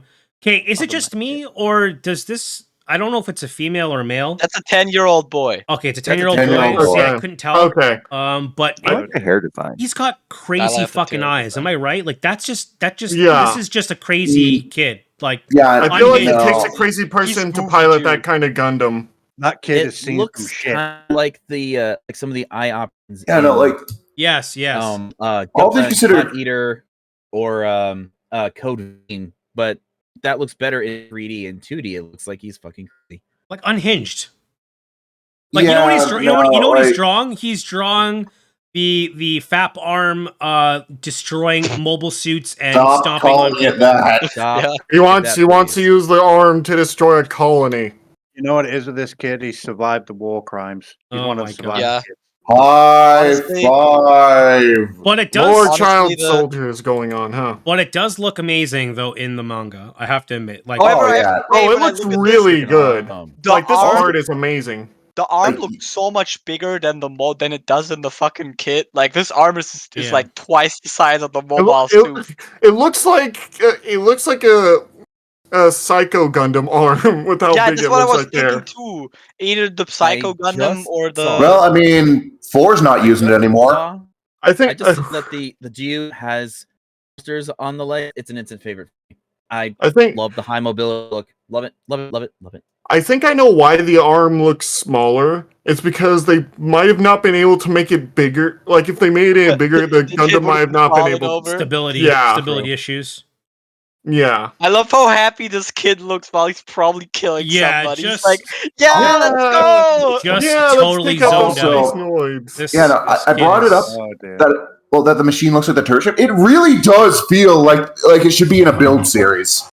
Yeah, Yes, it does. That's and- not a bad thing, but I'm not sure how well it fits because we've seen nothing like this in G. It's the closest with the guy who just put a shield over his face. It I also honestly- has Yeah. apparently a beam shield that extends out of this Gundam. Okay, so that's definitely a bit then. Yeah, that's Yeah. a bit. yeah. yeah. You know what? There's going to be some customizer out there who's going to put the flaming 8-ball on that arm. Yeah. You know they're gonna. And he's Oh, going to yeah. have full on Megas XLR look. They're going to put the flaming 8 Yeah. ball on the arm, and there you Okay. go. You can have Megas. Yeah, you can really see how it like activates the shield and looks like really similar I to the feel like Gundams. this whole, Well, this whole here's manga's the- been influenced by Megas just by the poses alone. Yeah. I mean, listen. Living here in Jersey, fighting villains from afar, you gotta find first gear in your giant robot car. Oh my. Oh, I am God. so mad. The only merch of that entire series is fucking Jollibee's kids' toys. Oh. Honestly, But yeah, fun suit design. what do you guys I giving really the Gundam Ilfrith Fap Hand? What are you guys giving this kit on first appearance? I'm gonna start really rudely. I think this is a 10. This is another one of those amazing Witch from Mercury kits where I'm just like, you have no right to make all these amazing kits. Like, how? Yeah. Where's the budget? Where did you find the money, Bandai? Oh. And- It's just like it looks really good. I love the color composition. In the first moment, I really hated the blue, but then I was like, you know what? No, it works really well with Yeah. those like lavender purples and the It white. does. And just like the I haven't read the manga because it's obviously not available here right now. But like the screenshots of it making goofy poses, of it doing the void jack, look at that Yeah. thing. Yep. Amazing. I love that shit. And the Psycho Kid too, like Yeah, like the fucking 10-year-old who looks like he's seen some shit. Like, yo. I mean, this honestly, if this wasn't a build series, I would still love it because it shows how customizable someone would go that far. Because people would go that far to make their own Gundams their own way. Yeah. Let's keep the ratings going, man. Let's JD's get given people's it 6. opinions. I'm gonna give. I mean, I've never seen something like this in terms of the way that it's like kind of like designed. And I can imagine having another one on the other side. But then if you go like full, what's that like that god with many hands, like Asura or something? Ashura, Shiva. There's a few. Yeah, there's a few. But imagine you have like pegs and like joints, and you put it in, like you modify it, and it has like 6 of them in the back. Oh, dude, like it's. Strength from Black Rock Shooter. Yes. Oh my god. How I awesome just realized would that be? I just realized in attack that this Gundam might be able to do a burning finger if it really tries, or a shining finger. It looks awesome. I'm giving it like a 9 out of 10. Cannon, so I'm waiting for someone to eventually do that again, except now it's called the Turn X finger. Like, just keep it going where each one references the last mobile suit to use it. You guys all agree it's like a 9 or a 10 or 8, you know? I'm still not sure it belongs in Gwitch, but I like it. Okay. I will say, if a Gundam has out of 10 the special beam cannon. There you go. Oh my god, it can dodge. I will say, if it's a Gundam that, like, if it looks different enough that you can tell it's from a different series, but also like close enough to where you can obviously tell this is a Gundam, then I usually like it. Okay. All right. So also with releases, there's been a release into the wild. We actually have some images of the Gundam Verka of the Zeta, and compared to the 2.0, they look pretty much like similar size almost, right? There's some differences you can see from the image. Kitoki did his thing. Kitoki did his thing. Yeah.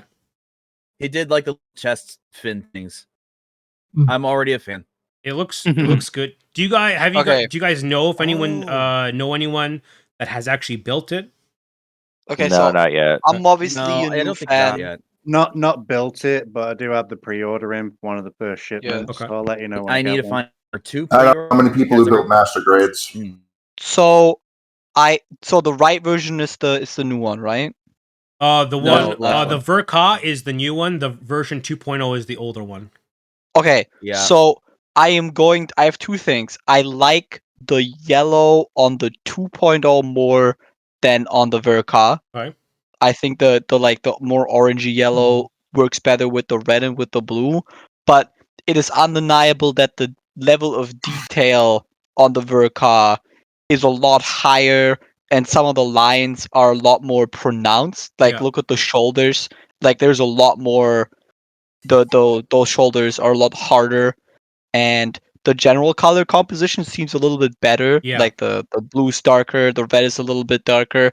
The yellow not being super bright is not a huge thing that I like, but it's fine.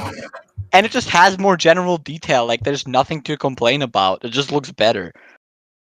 My thing is like, I'm kind of scared that it's similar in size when it's in the Zeta mode.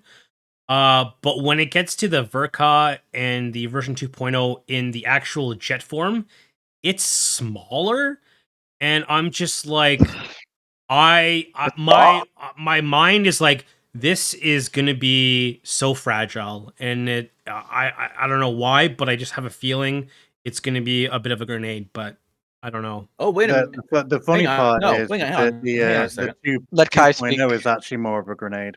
Let Kai speak. He's been trying. I'm actually taking a look at mechanics between the two. I think the mechanics are simpler on the Verka than on the 2.0. Is it? They are. Yeah, they're a lot. That's a lot simpler. Yeah, it's a lot sturdier. So that actually makes that this is not going to pull like what most Verkas do, which is a highly detailed interior.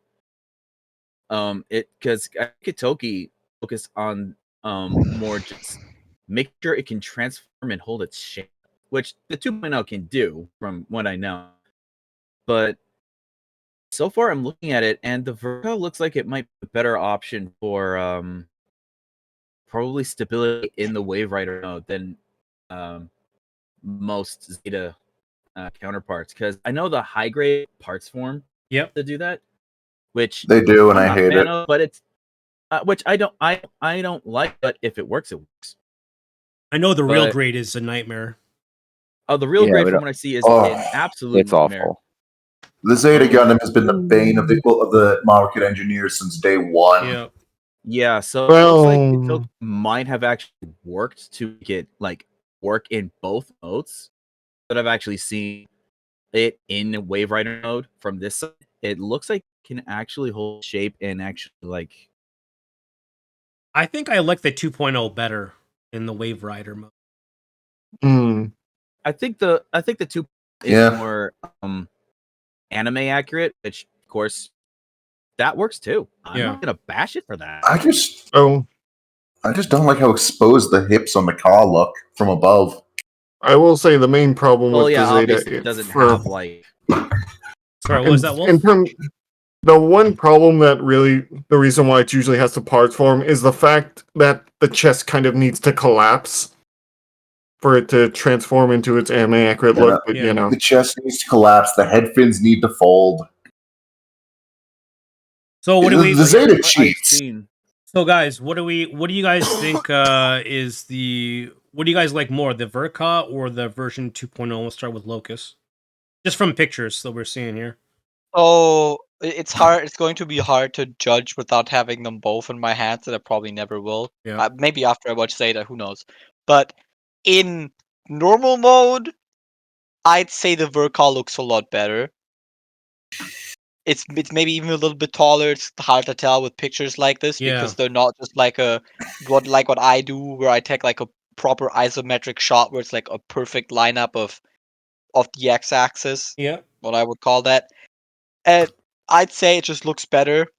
I would say the overall silhouette in the transformed mode looks better on the 2.0. Like it looks a lot like it has more surface area, looks more imposing.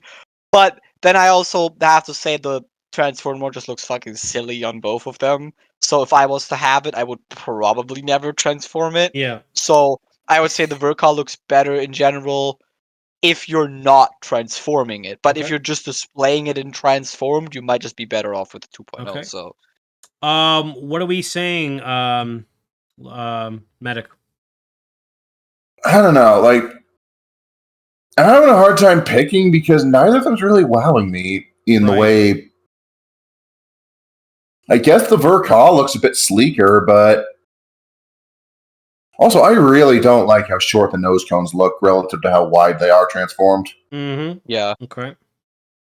If you had to choose, hang on, I'll get a coin. I drain.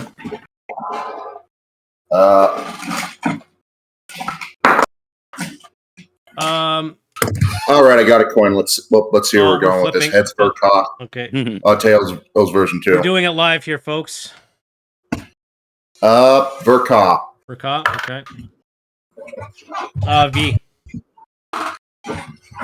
I've actually seen a close friend build the 2.0, and it does have a lot of fragile parts. But the reason that I love the Verka a lot more, is because it's not just a good-looking refined kit; it's also actually a bargain. Like, how much I is it? pre-ordered this, as I said earlier, and it only cost me £55 to pre-order. So Damn, that's it's actually in really good. it's in Gundam Wing territory of cheap. You know, it's Oh. really Oh, got a boy. good price tag on it. Yeah. And it's That's a why good they- size kit, and it transforms. That's yeah. And it's been refined, like I say, so it's not a whole lot of polycaps. It's not a disaster of stickers. It's got the detail in the actual kit. I mean, So, that yeah, price, I'm going to that say price for point value alone. for money as well, you know, Verka's really winning, because the 2.0, you can still pay like 65, 70 pounds for one of them. Wow. I also want to add to that. Yeah. That's I guess why I've seen so many pictures of like stores that have like 100 of them. Yes, I've seen that. Yeah, too, they have mass produced these a lot, and they are a good price. So the Verka wins by style and value for money. I see. Bad price from I think I'm Big Bad. I think I'm pretty much in the same thing as Locust, where like I like in mobile suit mode, I like the Verkaz design better, but I think just objectively Wave Rider mode, the 2.0 looks better. Yeah, I agree with you there. That being said, I'm pretty solid fan of Kotoki designs. I do wish that this wasn't the 20th anniversary one. I wish we got something like Exia's hurting for a 2.0, and I felt this would have been a perfect opportunity for that. I'm excited to get it though. I'm definitely gonna get the Verkaz. Yeah. Okay.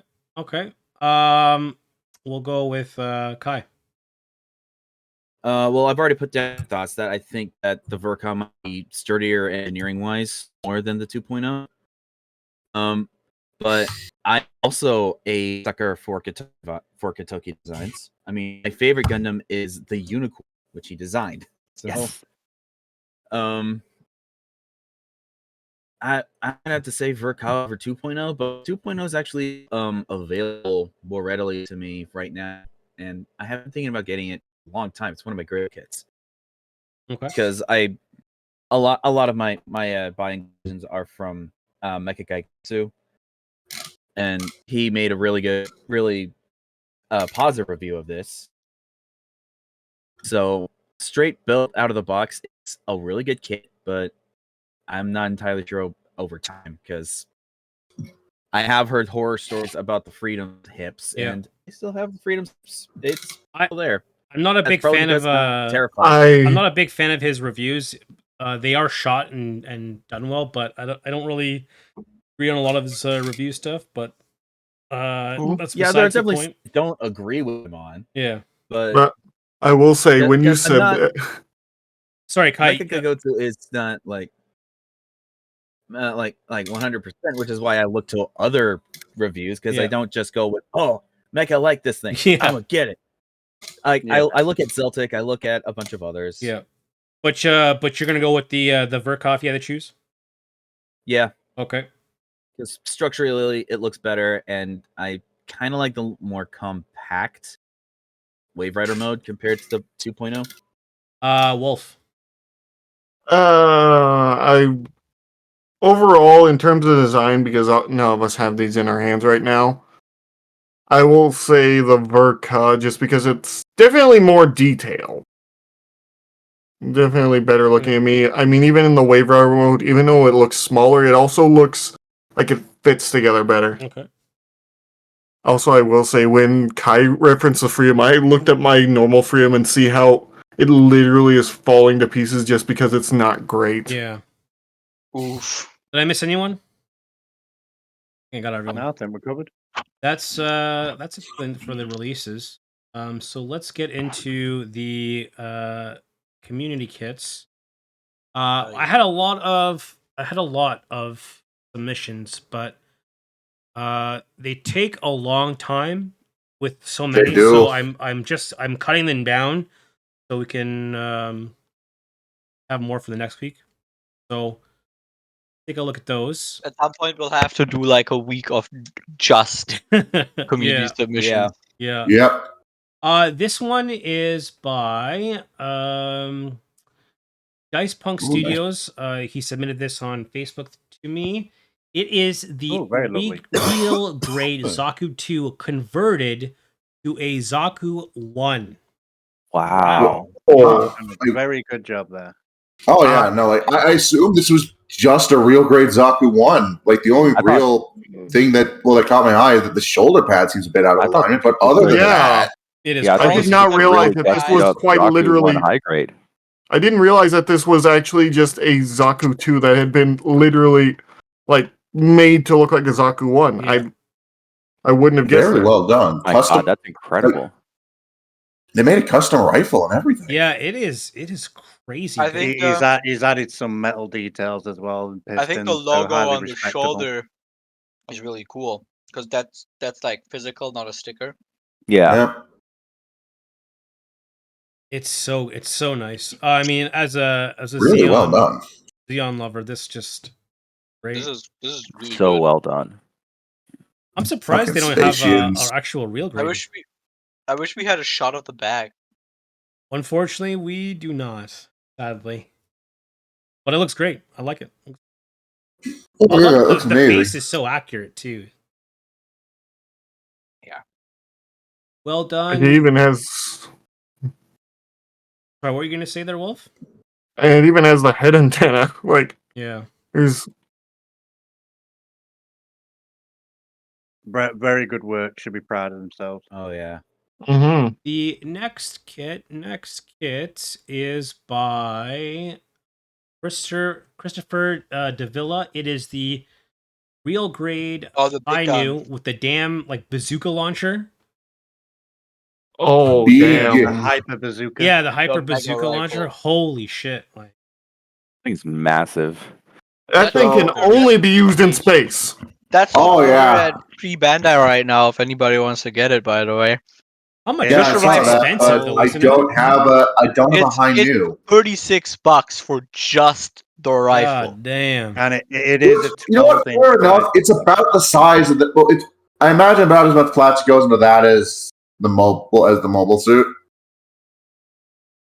Listen, as much as I love the Hainu, this thing is way too fucking big. It's huge. Yeah, no, there's nowhere to put it, and I'm looking at the Hainu, and for some reason, I'm having trouble seeing its blue. Its color scheme is anything other than a blue cow. blue cow blue. Well, usually the color blue is sometimes periwinkle, but the hyper bazooka is fun to build though because it's 12 inches long. And you do get a decent amount of kit for the money. Yeah, it looks a bit odd against a real grade, but if you put it on the stand that it comes with, it actually looks better pointing towards the target than it does upright. It looks a lot better then. Yeah, I was just gonna say, it still looks good like this though. He's added the detail. He's done well for this picture. I don't know if it's just me, but the waist and chest looks so disproportionate to its legs. Oh yeah, no, picture. It's like they mounted a high grade's torso on a master grade's legs. Yeah, it's messing with me. I'm pretty sure it's just because the angle. Also, the way the left leg was positioned while kneeling made it look like it had two thighs. Yeah, this actually looks a lot better as well because this looks the master grade version. The legs are big on any of the kits, so that it does have long. High News legs are just massive. Chunky boy. It is chunky legs because they've got a lot of thruster power in the legs. You got the thighs. Not that surprising. Nice shots though. I didn't realize how actually detailed the High New real grade was. Wow, it looks amazing. I mean, real grade. It's a real grade. Backlog Isn't that their selling point? It just looks. This is definitely so amazing. Detail. It's more really well master grade that I'm customizing. Extremely detailed. It's really detailed, really good. But I can't imagine doing all that panel lining. Yeah, I love the new. I love the high new. So the decals. That's the good thing, though. Soon. Even if you build the real grade without the panel line, it still looks great. Yeah. So even out the box, this looks fantastic. Gotta be down with the thickness. Yes. Yeah. Yeah, thank you, Christopher Davila. Amazing shots, amazing kit. That's a goddamn big boy weapon. I'll tell you that. You could beat somebody with that if it was for a master grade. And I think there is a master grade version somewhere out there. There's a master grade knockoff. Yeah, there's a master grade and a master grade for a car. Wait, there's a master grade for the right, the massive. Yes, but it's a knockoff. Oh, the gun. It's a knockoff 3D print. Is it good? No, I thought you were talking about. Does it look good? No. I think it looks good. I think Delty bought 2 of them, if I remember correctly. 2? Huh? Yeah, I think they're resin based, so you have to paint. Yeah, I was about to say, I think everybody here should know Delty because of his shit posts and the crazy. Yeah, I had to mute him because he was unfortunately a lot of the source of the negative Gundam comment I was getting. But it's not against Delty; it's against the people who commenting on his stuff. Yeah. And stop picking on him. It's like, come on, stop. Yeah, very nice real grade Hainu there. Definitely approved as a. Otherwise, Hainu. I love Delty. I love his shows. He's funny. The next kit is from someone from Twitter at the Chub2, and he has done a real grade Wasabi. I refuse to believe that isn't a CG render. It is not a I still CG really- figure. I It's- still really it want to buy looks- the Master Grade Verkos No, Sabi. that just looks like an actual fucking Sazabi. Whoa. True. It's very does. nice. It looks really Okay, good. Ooh, it's got its own plaque. yeah, it's got the And I got a plaque. little Yeah. char. The Aww. I asked him about where they got the stand. He got it from I think eBay, and there's like another site, but it obviously doesn't come with the kit. But wow, this has some really nice shelf presence. Oh yeah, this is amazing shelf the presence. This grade- feels like you'd hand someone an award. Congratulations, you threw enough rocks at the earth. You get the Sazabi. I need a real big Sazabi to pose next to my great Hainu. It looks god damn. It just looks so good. It is very. I didn't realize how Very big it pretty. was. Oh, it's a it's big big. boy. It is huge. Huge. It's Yeah, you have pretty to much remember the the size of a Master Grade It normal. is big. Wow. Yeah, I- it's I- pretty I much just the keep size of kind a of Master Grade Gundam. Glossing over the fact that its cockpit is in the head It's and awesome what because that has to mean for the scale. So like one of the reasons why I haven't gotten the Master Grade Verka, which has been in store at one of the stores I buy from multiple times now, is one, it's like $120 and I just haven't felt like buying it. Two, it would fill one of those like shelf units I have in my display cases on its own. Like there's no space for nothing else there. Yeah. The Damn. Master Grade is so big. That's why I haven't gotten it. Yeah, I'm exactly. It's gonna like I just don't get, have I might as space. well just get the real, which is not available where I am, and I hate it. Atma, you didn't send me anything this week. Oh, me? No, Atma's No, asking Atma. if we saw it. He didn't send me anything this week. He might have posted it on the Gen 7. Oh, really? Well, rip Yeah, he's next week. Next week. Ooh. But yeah, this real grade is actually like awesome. The backpack looks great. So like these are all like painted though, right? Like the metallic. The oh, I don't think so. That has been highlighted. Highlighted? So not completely yeah. repainted. I think he's literally taken some top coat to it to add the gloss, Yeah. but that's about it. It's not a Yeah, I repaint. can see that. I think on their injection, right? Yeah, I Chub's believe so. here. Chub, it's yours. It's fully painted. Yeah, it looks awesome. Oh, it's fully painted. Oh, yeah, Fully- it is fully painted. painted. Okay. God damn. I thought he- No wonder it looks so God, fucking man. good. Yeah, good fucking work. The red pops really yeah, good. yeah. I literally thought this was just like Is that just a cherry? Right out of that's the just like company. cherry red. Yeah, what Wow, brand of red I is love that? it. Yeah, what brand? We need to know, Chub. What the heck? We need to know. Because like I can believe that's painted. My Necrons use red, and that red, some of those red colors you can get, they are great. Yeah, Tamiya Flat Red. Yeah, Tamiya sounds Flat about Red. Right. Holy, that's Very amazing delicious. work. Sounds yeah, about no, right. it is the achievement. None of us could tell it was painted. Yeah, that's how you. Yeah, Yeah, I that's how definitely you know couldn't. you did an amazing job. Wow. Yeah, Chub, we love it. Tamiya flat red, whole and all. Semi-gloss top coat. God Yeah, damn. Damn. Well done. Well done. We love it. Freaking love perfect it. grade Banshee. I hear a slow clap in the background or someone falling. I don't know. That was supposed to be a regular. It wasn't a sarcastic clap. It was a regular clap. Okay. We only caught like the like two claps.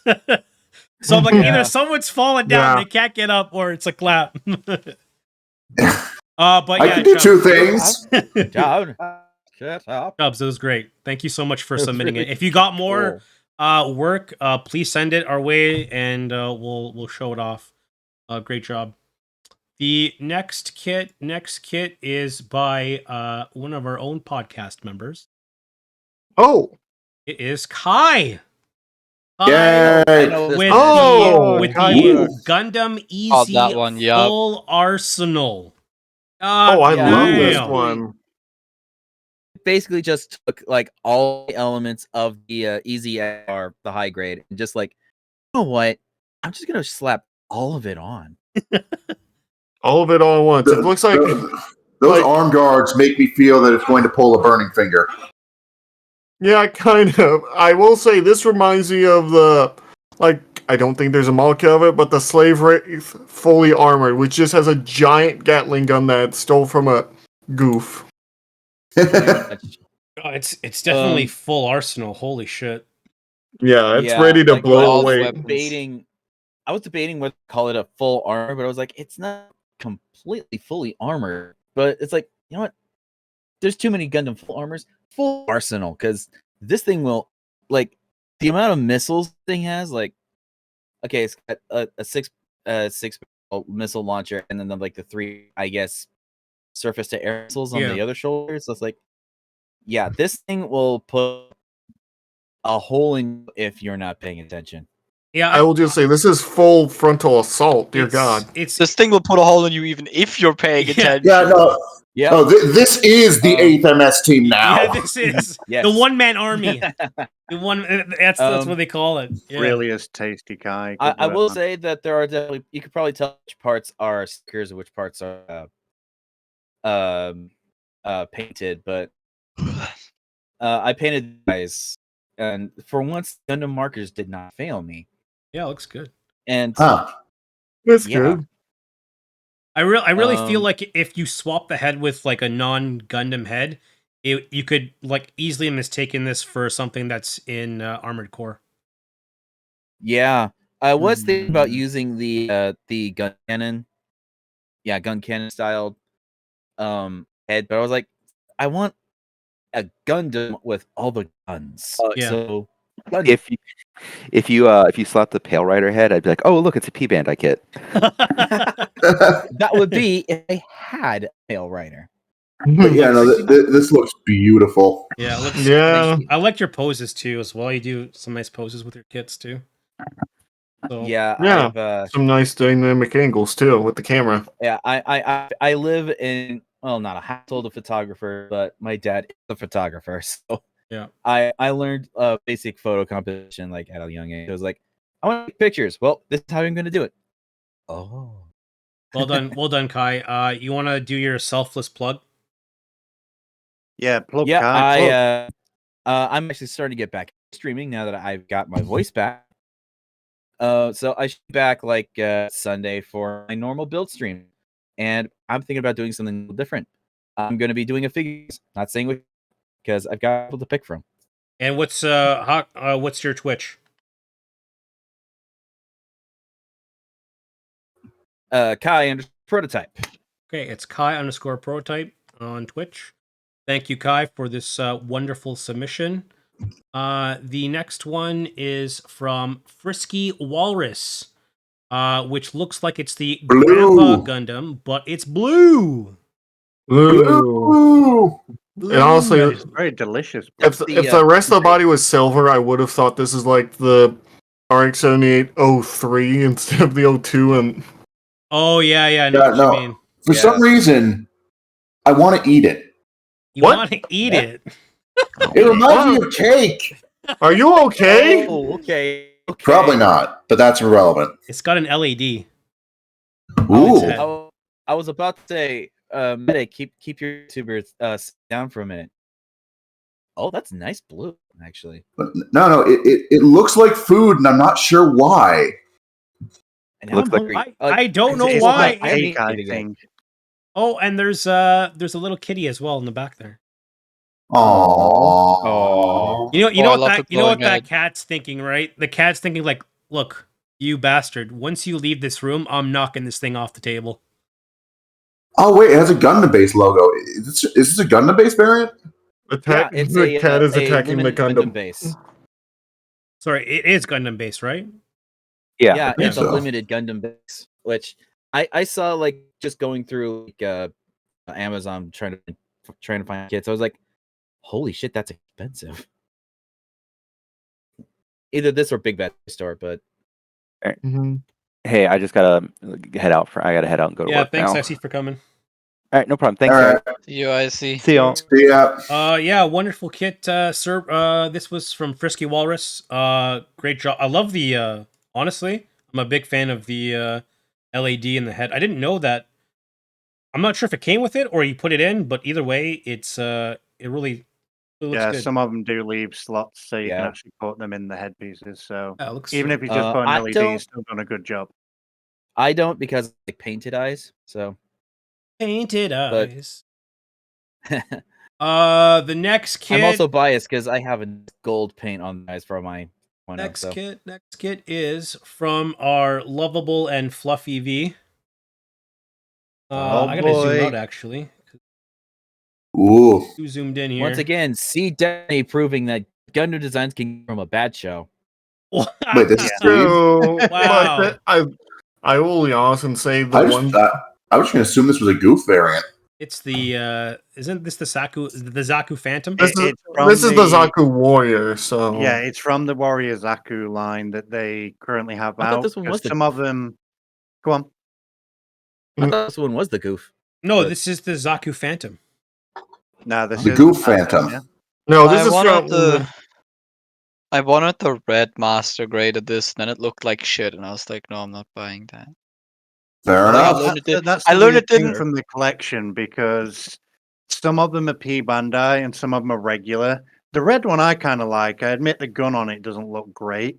The reason I got this kit in particular, if anyone knows me, which I'm sure you guys do, I'm pretty sure you can spot why. Yeah, why I got you this got it. kit. You got it for the Gatlings. Yeah, I got to get all that Gacker in there, my boy. the problem if I have my the Gatlings on these things is it looks so big and so like back heavy that I feel like it's gonna fall over. But that's the thing. If you're looking in these pictures, because the feet are so well designed, it actually is holding that up. There's no back, there's no no lean brace or anything. Yeah, there's no lean. That's surprising. Yeah. So if you're looking at a nice Zaku with all the mean firepower, the extra shielding, all the standard Zaku weapons, and it was really easy to build on top, and it's still quite detailed, easy to paint if you want to paint as well. This is definitely the Phantom Zaku. It's one of those P Bandai kits that I agree with the price because it's so well designed and you can still customize it. So yeah, if you can get one for a good price, it looks nice. I really enjoy building this, and I really love the miniguns. So, if you're in the market, and I'm not a huge fan of Zaku's, but this one got the money shot for me. If I could find like a used one and just take the Gatlings, I would. Yeah, the Gatlings will fit to quite a few kits as well with minimal adjustment. They're not bolted to the actual back on these kits. They will maneuver and they will be adjustable. Yeah. And they come with the ammo drums fed in as well, which I thought was a really cool feature. You know which Zaku Warrior I want? I want the Lacus Klein one. Oh, it's really nice. The concert version. Was that that one? Yeah, the pink fun one. Yeah. That's actually you've got your pink, you've got this one, you've got the green, the red. Yeah. And to be honest, you kind of like collecting Power Rangers with Zaku's. They're all fun. There an orange one?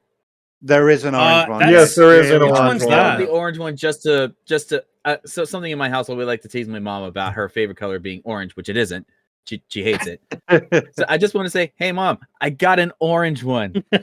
I will say now though, I was going to swap this out for another kit because I didn't want to be P Bandai shilling too much. Yeah, as you guys know, week you're going to get a really funny kit that you're going to all hate. Yeah, as you guys may or may not know, for anyone who's watching, V is indeed a P Bandai shill and likes to only show. No, I'm not. His I just P like the kits. Okay. So yeah, that's called being a shill. We stand together, except when we don't. I'm not accusing. I am. I would love to get more P Bandai. It's just right now is not a good time. Yeah. So yeah, you will always get honesty from me if a kit's not worth the P Bandai logo, but this one out of the set really is, not just because of the minigun. Easy to build, like I said, easy to customize. It's got the extra shields. Very sturdy build with minimal polycaps, and just it comes with even more kit than you see here. Yeah, so you can have a full melee variant if you want to. And your last point is that it's P Bandai, so you like it a bit more. We got you. Yeah, kind of like that. V, can you give us your? I will also have to bow out there as well. Wait, before you go, can you give us your selfless plug? If you want my selfless plug, it's V the Fluffy Gunpla on Twitch. I do it on Thursdays, Saturdays, and Sundays. I'm actually going to set up right now. If you're on this stream, if I remember, you'll probably end up at my stream anyway. So I love you all. And I'll see you next week. Okay, bye, V. Love you all. we have our last kit is Have fun, man. Our last kit is from a Discord member, Cerberus. It is the 100 Gigan custom paint job as well. Wow. Cerberus should post more of these on the actual thing. It's that, or I'm missing. What the hell? No, this was a private DM.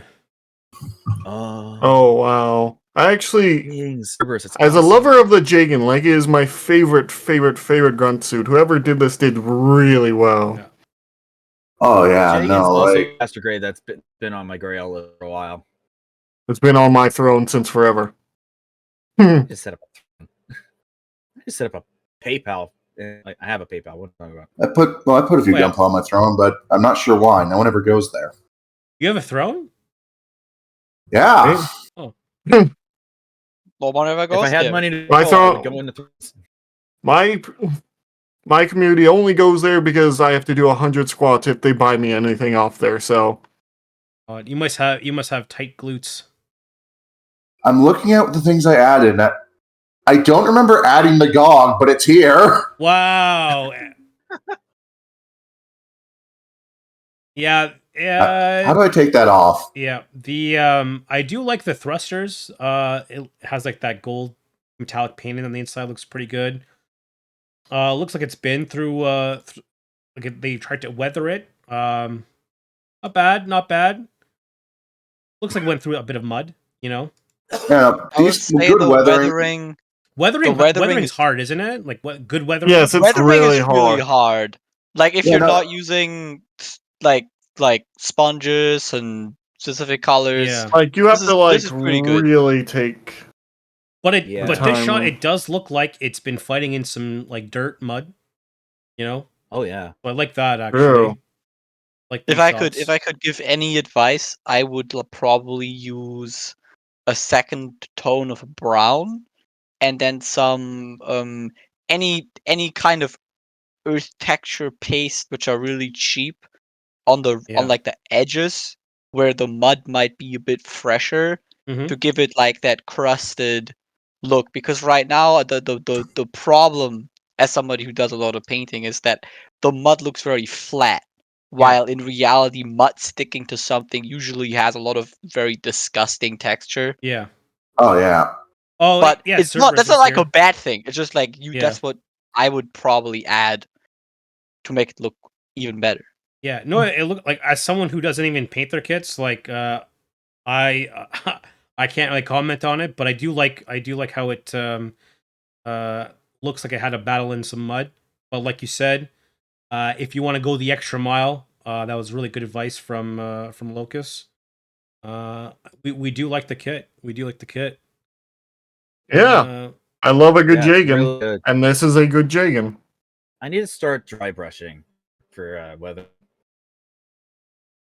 Been Yeah, wanting no, to I'd dry brush say for a while. if you tried, see, the problem is the effects you'd want to have at that point are really hard to recreate Cerberus, because the idea of like the paint being stripped off, it means you need to make it visible that there's like the paint. It has to be thick, like it needs to look like there's actually a layer Yeah. of paint, and that's Yeah. really hard. Yeah, it's very, very hard. It's very, very hard. It's a hard line to find. Yeah. But we love the kit. Mhm. I mean, I love it. So Mm-hmm. you did a really good And job. yeah, if you tried to dry brush, I think the issue probably was that you had too much paint on your dry brush. Yeah, isn't it with like Which is something I struggle with. Isn't it with dry brushing you need very fine amounts? You basically want there to be no paint on the Yeah, brush. yeah, it's very, very, Yeah. very Yeah. fine. Otherwise, yeah. Yeah, just what Ryoga said. Less paint on the brush, and Yeah. it's fine. We like it, Cerberus. Don't think like we're like, you know, Really love it. good. saying anything bad about it. We love the kit. Yeah. I do. We do. You did a good job. It's just I do too. it's like just tips that we have, and yeah, it looks great. And like, again, I haven't even painted, so I can't really make any good comments, but we really like it. It's really good stuff. We love it. Yes. You did good. You did good. And we're looking for actually more of your kits in the future. So keep them coming. Keep them coming. We love it. All right. You said this was the last one? That was the last kit. Last kit. All right. Now, It's salt time. Now it's time. Fuck. It's time for I hit the desk so hard my Scorponok fell. Let's see, let me pull it up. It's time for Glory of the Missiles Losers. went everywhere. Oh boy. It's time for There is no glory, only losers. Let's see. I have a confession to make. I completely forgot to read this. Oh my god. And I will do my best. All of today. I spent all of today assembling furniture, so I basically I just had dinner when I got the ping, and I was like, "Oh shit, I have 2 weeks. Locus, there's no excuse, okay? No excuses. Not in my dojo. It's fine. It's not like I would have understood the plot anyway. Actually, to be honest, not much really happened. Like, to be honest, a lot of like pew pew. They took one of the best fights of the series, and it still looked gorgeous, but it's dumber now. It's a little bit dumber, yes, unfortunately, but it's not bad. It's That's still, how it goes. It looks good. Let me just pull it up here, guys. Bear with me. There we go. So we have Volume 5 of Gundam Wing, The Glory of the Losers. And the last basically volume chapter that we were catching up on is basically Hiro has basically self-detonated his Wing Gundam, blew himself up, and then he was carried away by Troa. Yep, blew himself up using the ammunition he really shouldn't have. Yeah, so that was kind of a miss. Also, speaking of the last volume, I checked around. It turns out that the Dober gun on the Tall Geese is explicitly beam, while the ones on the Leos are explicitly physical. Thank you for the clarification. That's good to know. Okay. So good to know. We have some. I love that it shows one of the overgun is beam. Okay. Yeah, we have some. I love that it shows the Wing Gundam right there, despite the fact that like literally 3 pages earlier it exploded. Yeah. Well, it is the title. It is the title Gundam. Yeah. Wonderful art here. Wonderful art that actually makes me like the Shenlong for once. For once. I just feel it doesn't fit with everything else in the series. It looks more like a G Gundam mobile suit, honestly. It is a G Gundam mobile suit. Yeah. I mean, just fucking mugged Sai Saichi for it. Okay.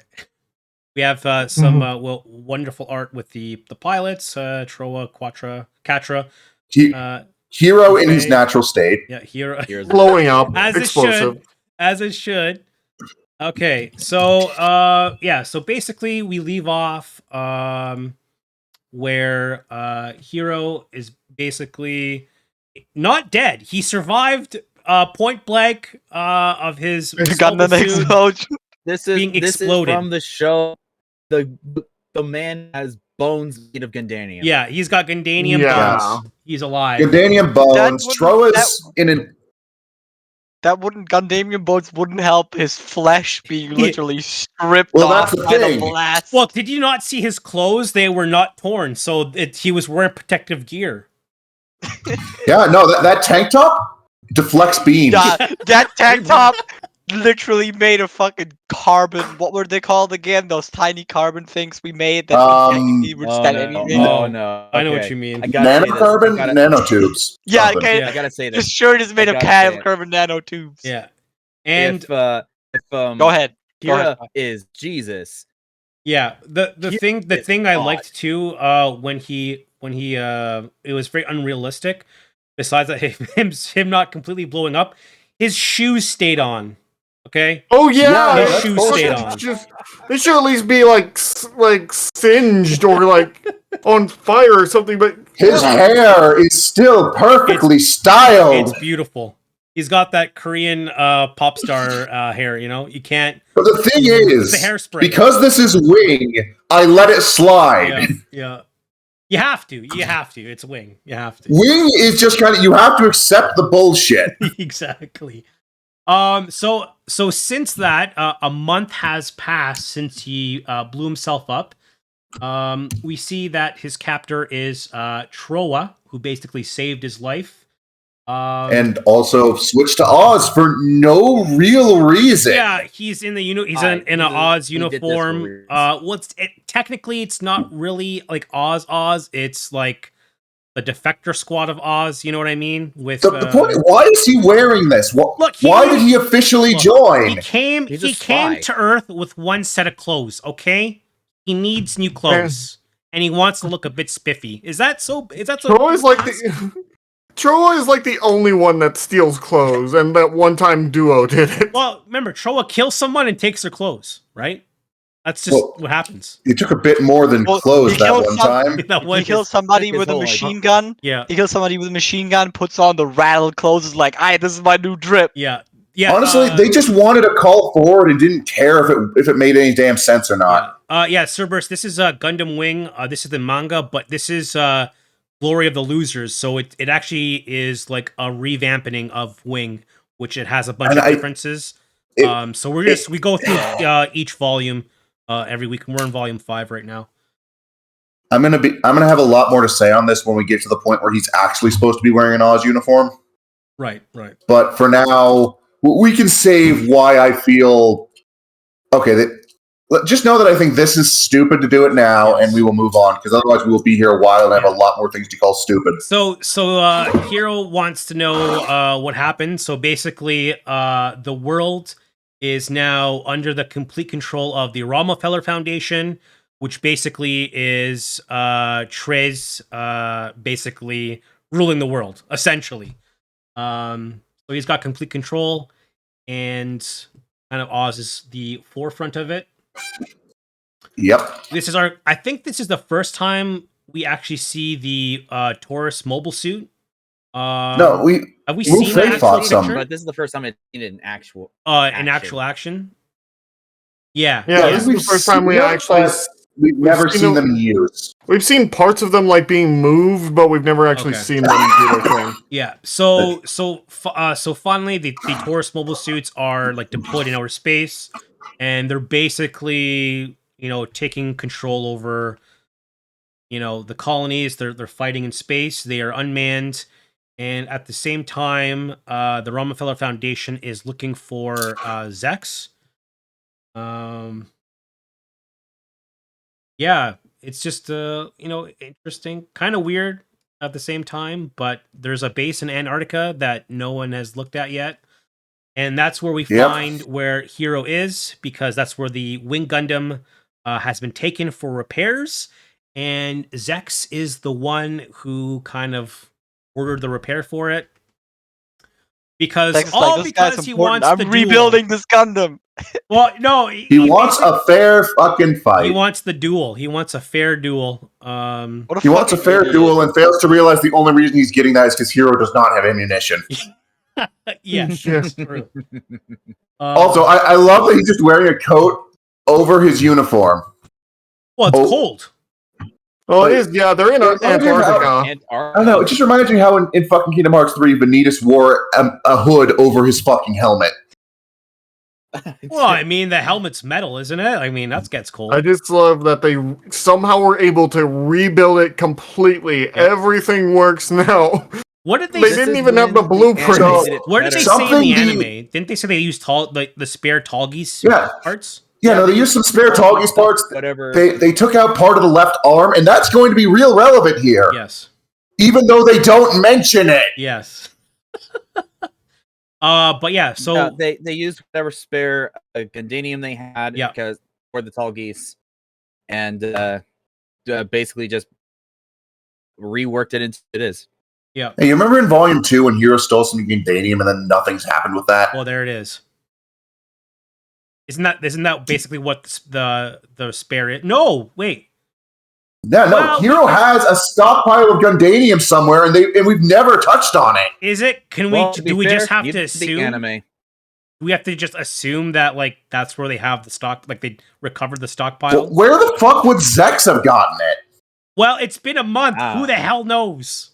Well, then they should have told us. We don't even know where this shit comes from, so we can't speak about this.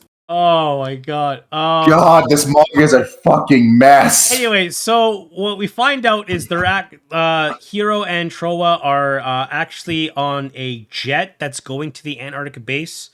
They're with Lieutenant Noin, and they're actually like, I think they're being followed. Wait, I thought they were on a boat. No, I think I'm pretty sure it's a plane. Or they take off from the boat in a plane. I can't remember exactly. This manga is really bad weird. at conveying. This thing is really bad at explaining what the fuck is going on. It's kind of weird. A month has passed, so the boys are these two boys are together, and the problem is they're being followed by Oz, and in order for them to avoid them from being captured by Oz and leading them to the Antarctic base, Lieutenant Noin has a great idea where she's going to send her Ares and another Ares to fight, I think it was like 3 or 4 cargo planes filled with Areses to distract them. But I mean, there's a bit more. They also just dump them into the water first to make it look like, oh, we're increasing our speed by lightening our load. Yeah, but that's not. And then ambushing them with 2 mobile suits. And it's still a dumb idea, but given Noin's in one of them, it could work. Well, then they have like an argument where like, wait, Noin, if you do this, it's a suicide mission. And it's like, yeah, but I'm doing it for Zex. And Zex, like, nothing must happen to my precious Zex. And it's just like, okay, we get it. You're simping for Zex. We all get it. This is like too far. So so she's basically goes on her own. Takes down one of the cargo planes carrying some mobile suits, and she is basically that's the end of that chapter. That's just basically what happens there. So we got some nice shots from Leo. I love always having mechanical. I love these shots. I need more Leo in my life. In the next no one needs more. But every time they touch your fingers, they immediately explode.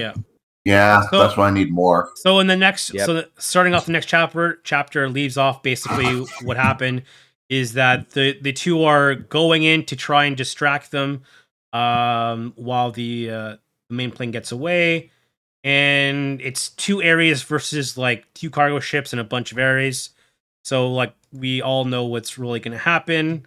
They get shot down, and she was not wearing goggles in the last. Yeah, she just like decided to put them on from wherever she found them. So continuity is not the series' strong suit. No, it's they've been in the cockpit. It's a little weird. So they decide. I'll be honest, I did kind of see this part. So they decided that Hiro and Trowa find out like they're basically getting fucked and they're about to like get destroyed, referring to Noin. So Hiro's like, oh, we gotta go help, and Trowa's like, you're so weak because you want to go, like you have feelings now, like you want to go help Noin. It's kind of like a weak thing to have, which also feels really out of character regardless of which side's saying which. Yeah, but it's important to note this though, because we're gonna come back to this a little bit later in the volume. So Trowa says you're weak and for going back. So they turn the ship around and they go and try and save Lieutenant Noin and the other officer. So Trowa drops with the heavy arms, and he does so in style, of course, with his major Gatling gun. Shoots a bunch of Areses. And it's a Gundam! Yeah, it's Gundam 03. It's a Gundam, and thank God they're not using that damn flight pack. Nope, just the regular flight pack with Yeah, no, God forbid they use the stupid add-on the one time it would make sense. Yeah, so he uses his Gatling gun, runs out of EMP, I guess. And energy. So it's weird because when he runs out, drops it, and then he's going in for close quarters. We do get like the switchblade knife. Well, I'm assuming it would be faster just because it's a Gundam. I don't know. Like, I just realized he shot he shot everything except for the one Ares that has the chance of flying away. But the Ares is stunned. It's like, wait, a Gundam? And like in his fear, he's you frozen. fool! He said the forbidden words. Yeah, his fate is sealed. Basically, it's radical. Do you think during testing, like, well, how many interns do you think the professors went through? Because every time they're told the name, they just said it's a gun, and then just exploded. Until eventually, by the fifth one, it's like don't finish that fucking sentence. Don't fucking finish it. Time to move on to the next one. Honestly, this panel looks nice, but it also looks very weird when you think about it for a second. He's just doing a slicing tornado with that tiny knife. It's not all about the size. It's how you use it. Admittedly, that happened in canon, but I think it was on a Leo. The cannon? Where? No, the whole knife tornado spin. Yeah. But I'm pretty sure he did that on a Leo as opposed to an air. I think so. I'm trying to figure out where all the parts are coming from. I don't remember. Oh, wait a minute. Oh, this scene looks like his openings where he ran out of ammo, went in with this blade, and then he does the little pose at the end. Oh, maybe. Yeah, actually. Yeah, no, they just didn't. I was looking at it. I was like, wait a minute, that's just his beginning fight. Yeah, or not his beginning fight, but one of them, because I do remember in one of the episodes he did do that. Okay. Yeah, no, he definitely did. It was earlier than this, and on something that probably couldn't fly away. Yeah, the writing is kind of a bit of an issue here. They want to have their cake and eat it too, but at the end of the day, all they've done is knock it off the table. So this kind of threw me like a curveball. I don't know, like, what is going on with Troa, if he's like mentally struggling here, which makes no sense. I'm pretty sure his wrist was supposed to be injured. Even the show didn't do a good job of conveying that, though. Is his wrist injured? Yeah, because he just. When did that happen? In this regard, it's material that's to blame, because it's just. Oh, Troa's hand is it? How? Yeah, like what? Well, maybe he shouldn't be doing the stupid spinny move if his wrist is broken. I would say he has tinnitus, but they've never shown it before, so I'm confused. Yeah, to me, it looks like his hands are shaking. I couldn't tell if it was like, because I killed a bunch of people, but then that would make sense. And then I think makes sense. I think what it's trying to convey is, maybe you're right, is just like with the Gatling gun and stuff like that, it's heavy on the wrist or whatever, which we'll see a little bit, but it's still kind of weird, to just put it in because he's been fighting all this time and there's been no mention of it. Did they want like the whole annoying sympathy bit going? Yeah, there's like, hey, are you okay? And then it's just they're too pure. I don't know. Too pure. I'm sorry. What? It's so strange, but okay, we're rolling with it. I guess we're rolling with it. That chapter ends basically like that. We have some more mechanic observations of the Ares. I never realized the Ares had missile pods before. I didn't even know the Ares had legs. Yeah, they never land them. I mean, yeah, but they never use the legs ever. Because they usually die before they even get the chance to touch the ground. Yeah, that's true. And usually, even when they're close to ground, they're usually hovering above it. I was also this has legs? I didn't even realize it too. I knew they did, but only because I saw them on a fucking garage kit before. Yeah. I was like, what? What the nani? Side note, it is a crime that the only Ares in merchandise is a resin kit. I'm sure we'll get one. I'm sure we'll get a. We can only hope. It'll be P Bandai. It's not I forget which line it is, but it's a figure. The Gundam Universe? Mobile Suit in Action? It might be that. I don't know. Is it from like the 90s? It's not. It's for anime. I'm checking. I'm checking. Robot Damashi. Robot Damashi. Oh, yeah, okay. that's what I'm about. Okay. In the next chapter, they destroyed basically all those suits in the carrier, so no one's following them. They go back. Everybody dies. Yeah, they reach the base, and finally, Hiro and Zex finally get to meet like other mobile suits face to face. The wing is face to mask. Yeah, face to mask. The wing is fully repaired. However, there's a problem. The problem is the self-destruct mechanism is not inside the suit, and that kind of ruffles Hiro's feathers. I love that that's the first thing Hiro checked. Like, can I blow myself up? Can I blow myself and anyone else around? Yeah, no, just checked, realized the detonator's gone. Zex, you bitch!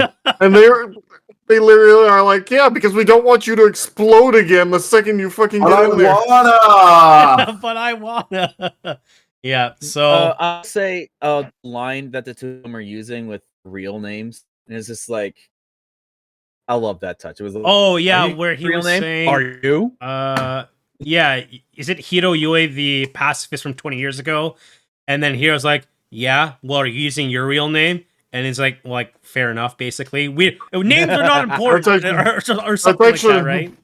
That's actually that's one of the pretty good lines in this. Yeah. So, no, and I don't think that was in the TV section, so I actually have to give it to the manga. That's a good exchange. Yeah. I'm very bad about watching things because I've been busy with work. That's what I could. And it's like, all right, straight to business. Is like, can we start? Yeah, tomorrow 0700 hours. All right, we're gonna be dueling. Fight.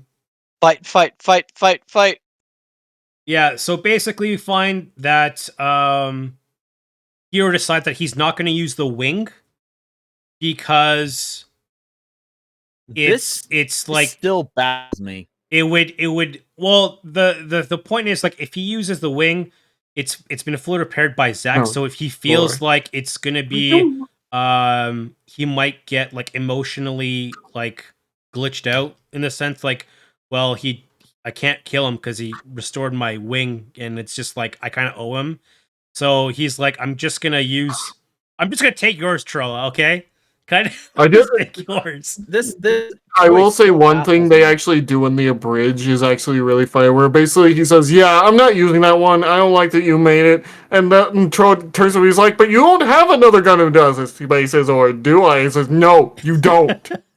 But he says, or do I? And he just fucking sneaks into the heavy arms. Yeah, so he takes the heavy arms. So like he says here, all this the heavy generosity arms is blurring the focus of fighting, which I can understand that. I get that.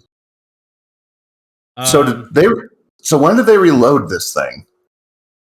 Did Zex have ammunition tooled for the heavy arms ready to go? I guess. You're gonna find out that the Gatling gun is beam based and not munitions. I'm still wondering, why is Troa letting this happen? Why is he based? Why is it belt fed? We'll get there, okay? So remember how he was telling you that Troa, like last chapter or two, was like, oh, Hiro, you're so weak because he wanted to turn the ship around to save Noin. Well, now Troa's like, oh shit, like you're strong, you really are. And it's just like what the fuck is going on? Nani? Flip-flop. So weird. So it's just kind of strange. I don't get it, but he's gonna be using Troa's suit in the fight to fight Zex, so it's okay. We're rolling with it. And again, Hiro is wearing his invincible clothes, so they just needed to be washed. That's it. A tank top and some tight shorts. Yeah. I think my roommate's cooking that cookies. I actually like about this thing. This arc specifically with Duel, Relina turned up, and this is how she finds out that Zex is her brother.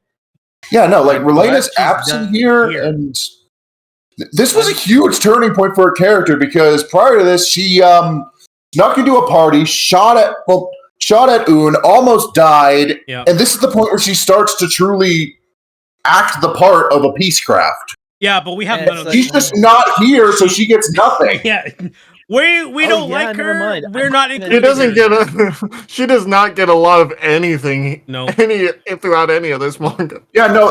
The most interesting thing she's done in this entire manga is come very close to a murder-suicide with Hiro. Yeah. So so we basically before the fight starts, Troa does explain that be careful, Hiro, because the arm that you're weakened, that you're damaged in, is you're going to be holding the Gatling gun, so it's really heavy, so it's going to put a strain on you. So that's kind of the same thing that happened in the anime as well. But the difference here is that the Tall Geese has a goddamn lance. So a lance on the arm that's missing key. Well, that's missing a key joint because he didn't feel like putting it back in. Yeah, which we'll see too. Which we'll see. And again, the manga makes no mention of why the arm's acting weird. So we have the 0700 hour duel, which I thought was pretty cool though. Like in all, so you're saying like it looks like it's belt fed, but my thing is I think it's like beam cartridges, but they're like, I don't know, it's weird because we'll get to a scene where we get to a kind of a scene where it confirms its energy and not live rounds, which I thought it was, but okay. We all thought it was live rounds. It only makes sense if it's live rounds. Yeah, that's what we thought. For the Doppler gun? No, for the machine gun. No, for the heavy machine gun. Yeah, that's the only reason it could have been belt fed, but we'll get there. So we have some combat. We see that it looks like the Tall Geese has pretty much been mastered. Zex has no problems with fighting. His internals are too pulped already. They can't become more pulped. Yeah, he's one. Yeah, whatever Hiroyui his clothing is made of is now one with Zex. So like the G-forces Zex is pulling off have zero effect on him. So he's good. His mask is not even breaking yet. Zex is a badass. Yeah, so Zex is they're fighting. It looks pretty even. We see some more tech shots of the flight mode of the Ares transformation. Cool. You can see where the legs get tucked in. I do like these. These are really good. Yeah, and I like you actually see the legs they just plop in. I like that. Oh yeah, looks nice. Again, high grade. Yeah, give it to me. We see for the Ares. Yeah. So the next chapter, the fight continues. The heavy arms basically shoots Gatling Vulcans. I mean, directly into the Tall Geese, which does fuck all. Doesn't really do. Anything. No. The thing about the heavy arms is it's equipped for slaughtering mooks. Yeah, the Tall Geese has Gundam tier armor. Yeah, it's basically it's Gundanium.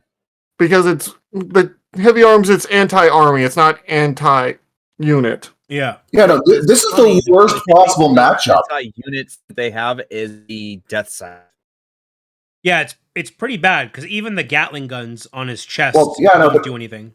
Even then, every other Gundam has the capacity to hit hard enough to damage the Tall Geese. Yes. The heavy arms doesn't. Yeah.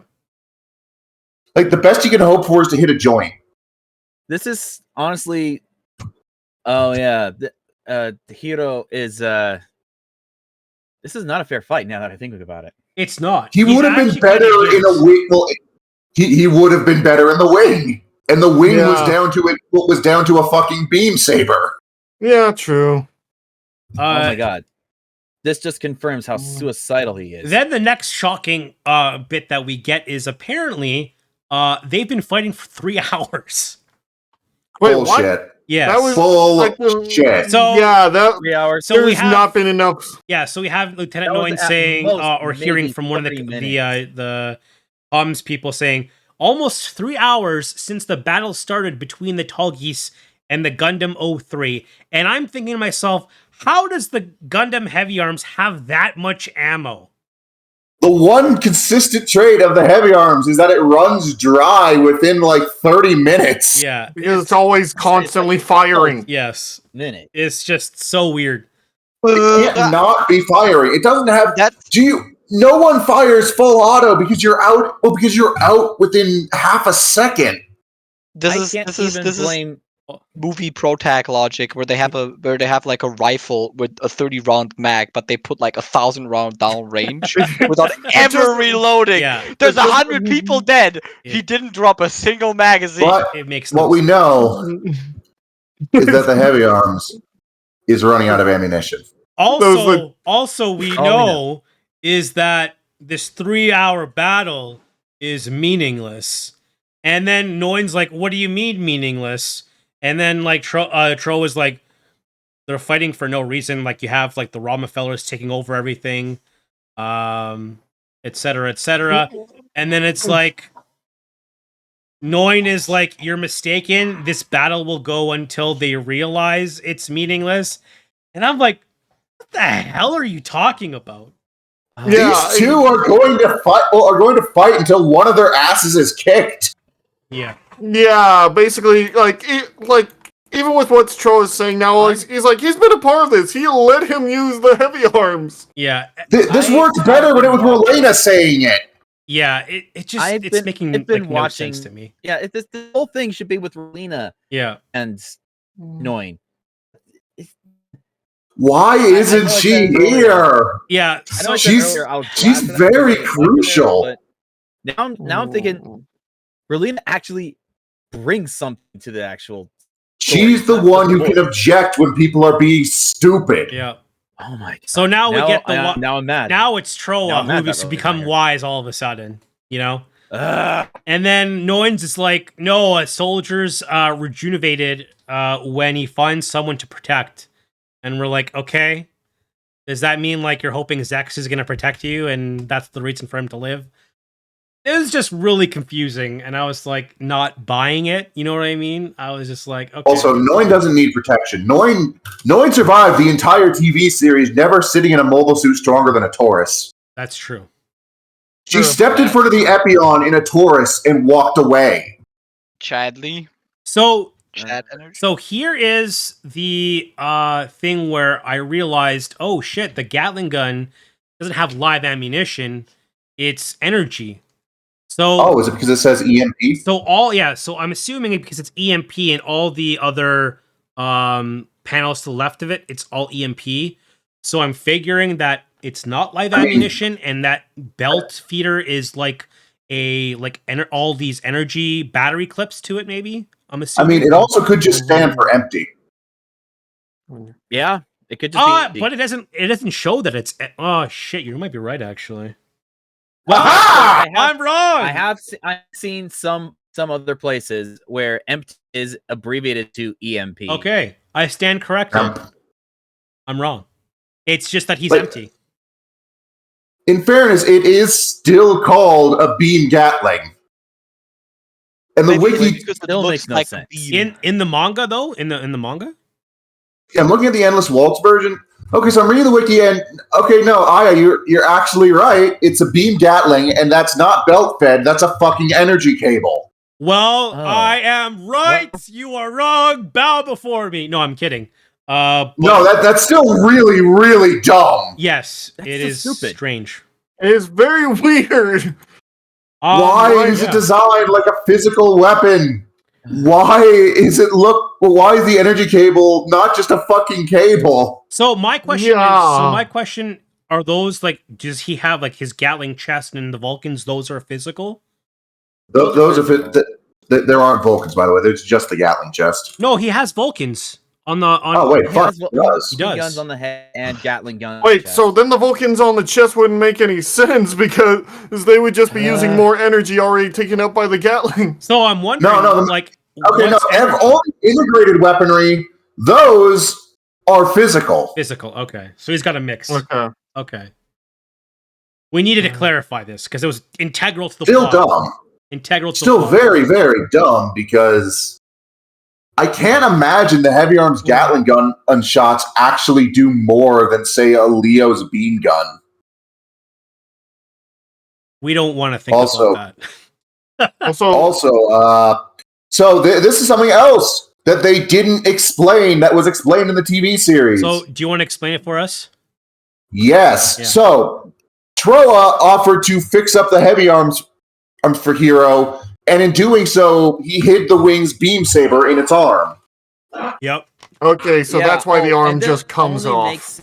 Because it never does this again. It doesn't normally have a beam saber. And the way the manga presents it, it just seems like, it's been hidden there all along. Yeah. Troa just doesn't use it, and he just told Hiro, eject the arm. Yeah. And honestly, for this scene, it makes more sense if we go with the TV version of the Gatling gun when it's mounted onto the arm, not wielded by the arm. Yeah. Yep. Can I just say it's funny that there's a command to literally disengage arm, pull out a beam saber, that it can't hold. It has to hold it in the other arm. Look, there. Yeah, that's because it's not supposed to have a beam saber. Troa just modified it. Look, I know, but the fact that it has a command now into just eject arm. Look, I remove my limb. Every time I'm like, think this is crazy, I have to just remember that there's a little girl controlling a mobile suit inside in another universe, okay? And then I kind of snap back to reality that anything could happen. I mean, there's a 10-year-old kid with a fucking mega hand Gundam. Wing is bullshit in the best ways. There's a scene where Troa just manifests a motorcycle out of nowhere, which is amazing. True. So they go and they have their lightsaber duel, beam saber duel. And things happen, and this is what you were saying, Nick, right? Where the arm, the left arm of the tall geese goes wonky. Yeah, and they've never mentioned anything about why it would do that in the manga. However, and they won't mention anything since in the anime because they use it to repair the wing. Yes, in the anime they state that there's a piece they needed in order to repair the wing. So that's why this is all jank. Yep. Would have been nice if they mentioned that in the manga. Yeah, no, like not everyone wants to watch a decade-old anime to understand a manga retelling. Yeah, it's weird. Actually, after all things I've seen on Twitter about people refusing to watch the original Gundam because of its animation, it's like, if you don't like, you're not gonna like Wings. Yeah. Like, well, actually, no. I will say, Wing is beautiful compared to the original Gundam. Actually, no, it's just beautiful in general.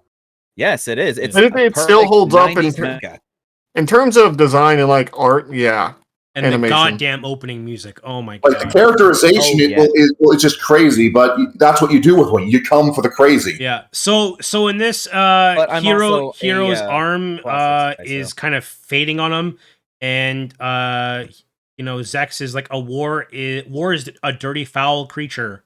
Don't hesitate. So he's not hesitating. He's flinching in pain. Yeah, I was like yelling into the screen. He's not hesitating. He's a stone cold killer. It's his goddamn arm. Yeah. The only thing that can stop Hiro from killing the things that can stop Hiro from killing are either Relina, injury, or death. Yeah, or his own stupidity. Actually, death doesn't exist for Hiro. Fair. Death doesn't even stop. Which is what I said it was one of the things that could stop him, and it doesn't because it doesn't exist. But I feel like the fact that they constantly have Zex do it, they add more context for Hero's behavior in a way that makes sense with his early characterization, also makes it seem like Zex doesn't know what the fuck he's talking about half the time. Yeah. There's another picture of Heavy Arms here. We get the Cancer, a nice little design for the Cancer. I love its wide head. It reminds me of like a stingray smiling at you. Oh yeah, that's a head. I never realized that. It's like the fucking. This is very much the Oz version of the Gog. Yeah. Do you see the unimpressed Cancer look right here? Yeah. I thought that was cute. Now we just need the Toggies to cure it. We just need to pull it in half.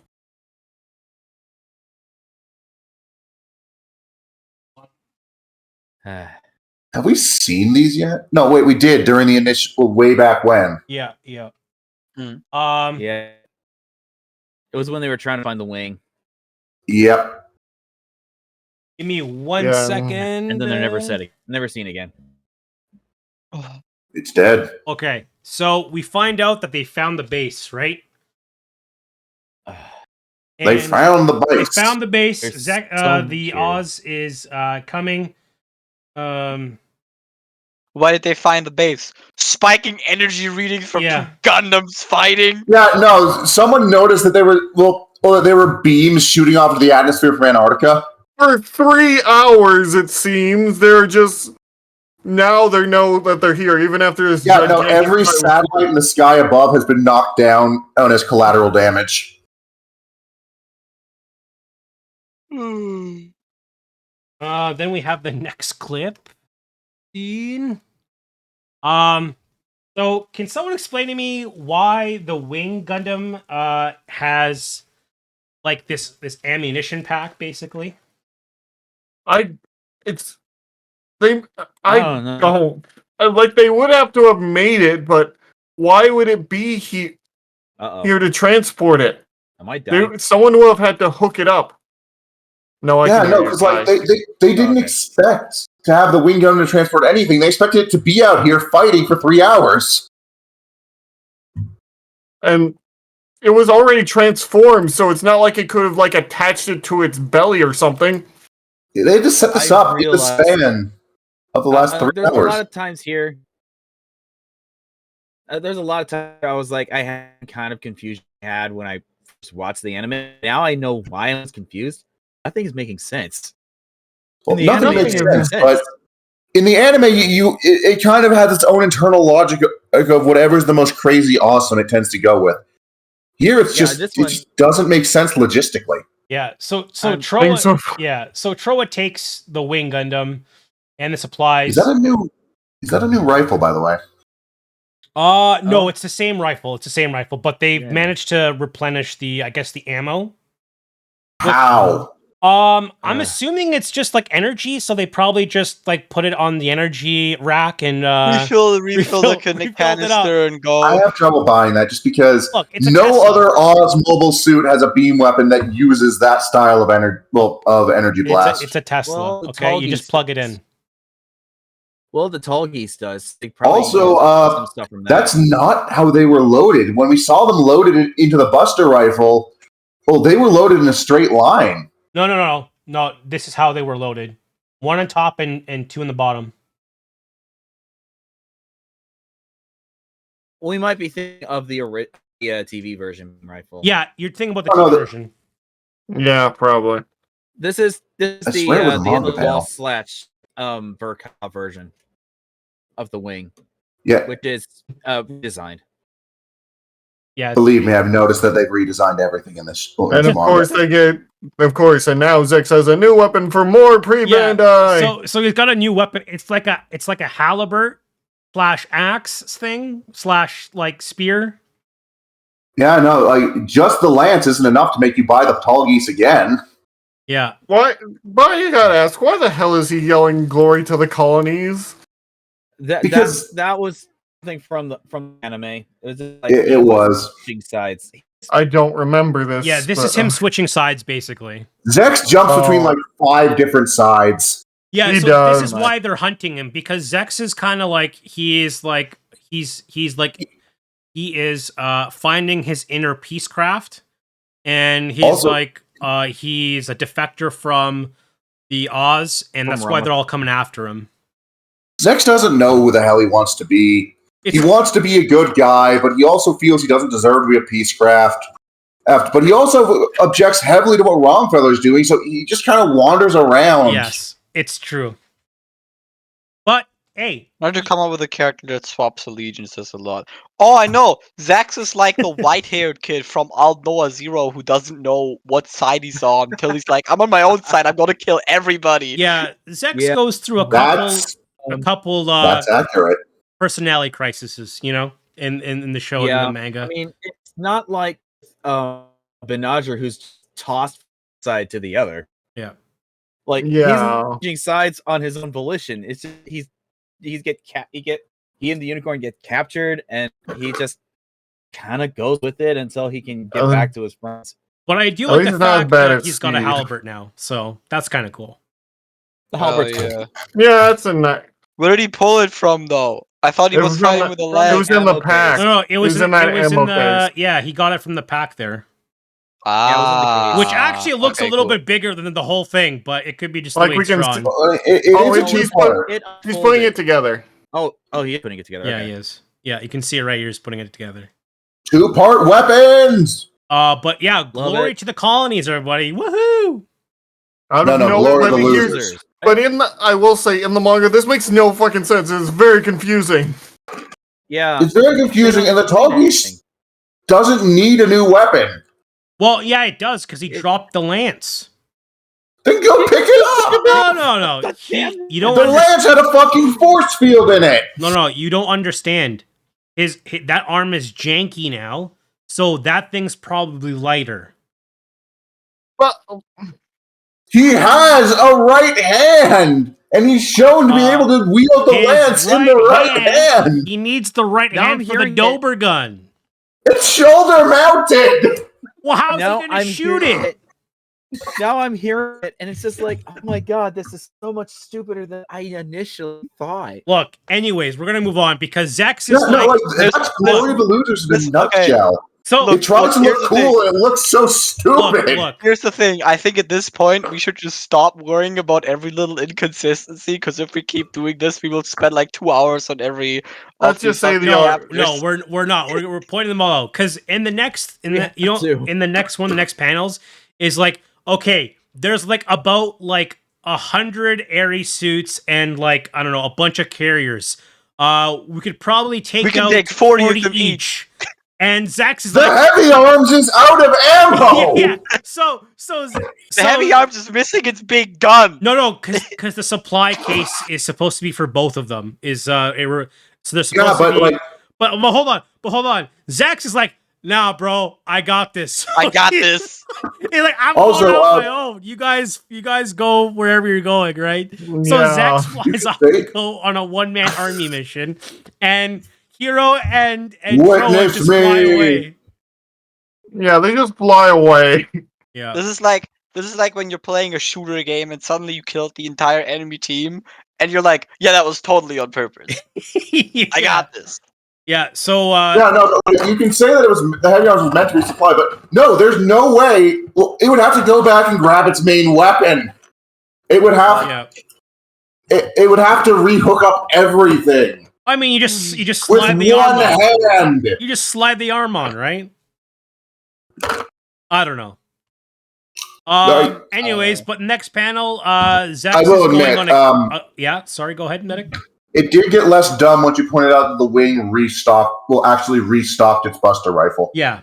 Because up until this podcast, I was under the assumption that the wing was out of ammunition and didn't have a beam saber anymore. The heavy arms was out of ammunition. Yeah. They were still expected to take down 40 each. Yeah. They were restocked. But we see Zex here. He's got the kill streak count going up, counter 21, 22. And as he's doing his killing, Trez Kushranada, head of the Romafellers, seems to chime in to basically tell Zex, like, Zex, you're gonna die as like a hero for the Oz soldiers, and since you were such a big influence on them, they're gonna mourn you, and because they're gonna mourn you, they want to avenge your death. So so my army is gonna fight stronger now when you die. And they also I don't know if this was in the anime, but he gave him the nickname the Lightning Count. I don't remember if that's actually in the anime. No, that was in the anime. It was? Okay. It is. It's his moniker, like the Red Comet. Okay, that's actually kind of cool, though. I'm not gonna. Everyone talks about the Red Comet. Nobody talks about the Blue Giant. Or the Lightning Count. Yeah. But so, yeah. What about the White Ogre? So this is Trez's kind of saying, like, yeah, we're going to kill you. We'll make it look like, basically you're a martyr, and people will mourn you, our soldiers. That will bolster them more, and they'll want to fight even harder. And he's like, my friend, Trez is like, he's still fighting. So in the initial kind of count they had was they were only counting Arius's and the cargo ships. Lo and behold, we have some Cancers and some Pisces, and basically they start wrecking the Talgeese, and for some reason his mask is coming apart. I don't know why. Maybe he's banging his head everywhere. Probably because repeatedly been subjected. this happened to him, but probably because he's been repeatedly subjecting it to G-force well beyond what his torso should be able to withstand. True. Yeah, like, was he wearing a paper mask or something, like a plastic? The fucking metal mask is going to give up before his bones. Trey's made it Trey's made an arts and crafts class back at the academy. So basically, the artistic, sentimental value of this is that basically Zex is saying, Trez, you're only my friend until my mask breaks, and this signifies that their friendship is over. The mask is now broken, while the tall geese kind of sinks to the bottom of the ocean. Like, Zex can say that all he wants. It was weird in the anime, especially because for the most part, they were never on the same side again. Yeah, they were friends. Yes. Yeah, they were friends. Like, yo, what up, Paul? I will say, like in the anime, even in the abridged series of the anime, they make it very impactful when Zex realizes he no longer wants to be on Trey's side. But here, it's just like, what? Cringe. Yeah, but maybe it'll be different in the manga. Maybe there'll be like an actual hate. Honestly, I really hope tone is what's I feel is one of the biggest failings. What do you mean? It's part of what made Wing work is that the VAs had so much fucking emotion. They brought so much emotion to their characters. Yeah. This one you can't. It's hard, right? It's hard to even like I have their voices in my head. It's still not working too well for me here. Yeah. Yeah. So far, the only one that's actually been a pretty good to one has been Duo. And even then, Duo. He still showed up. Yeah, but Duo's been pretty spot on though, right? Like I feel like his character. Again, aside from the part where he gave Relena and Hero pistols, pretty spot on. Yeah, this is kind of everything else. Yeah, it feels like someone watched the show once and then tried to recreate. They watched the show once as an edgy teenager and tried to recreate it. And they're like, I'm going to fix it. And so far, not a good job. I'm going to skip over this part because I think they're boring. I'm going to do this. I'm going to do that. Girls have cooties. Oon and Relena, no, get them out of here. Yeah, the lack of Relena is not good. Actually, kind of weird now. It's weird because before you don't realize how much she brings. You don't realize how much before, but it's just like, but she's one of the main characters. Yeah, like you don't realize how much both of them, like both Lady Oon and her, do in the main series until you take them both out of it. Yeah, I did not realize that. I started watching the anime again outside this. I was like, oh my god, where's Lady Oon that I was watching? Yeah. Wait, what? In this chapter, we get a bit of a flashback where Katra's like, oh wait, a self-detonation device. And which doctor is this? I don't remember. I can't remember his name. I think it's Dr. W or something. I don't fucking remember. Dr. Wario. Yeah, one of the docs, they're like, yo, bro, it's because like there's one because you got to be prepared to lose your life in this thing. And Katra's like, okay, basically. Cool. Give it a mohawk. Yeah, here we have the Tauros in. I think it's the first time we're seeing it in the transformation mode, right? Yep. Oh yeah, the mobile doll, which looks fucking cool. My murder starfish, which looks cool, right? Am I crazy? I think it looks awesome. Oh yeah, I like it. I'm liking some of the Victory era transformations. Yeah.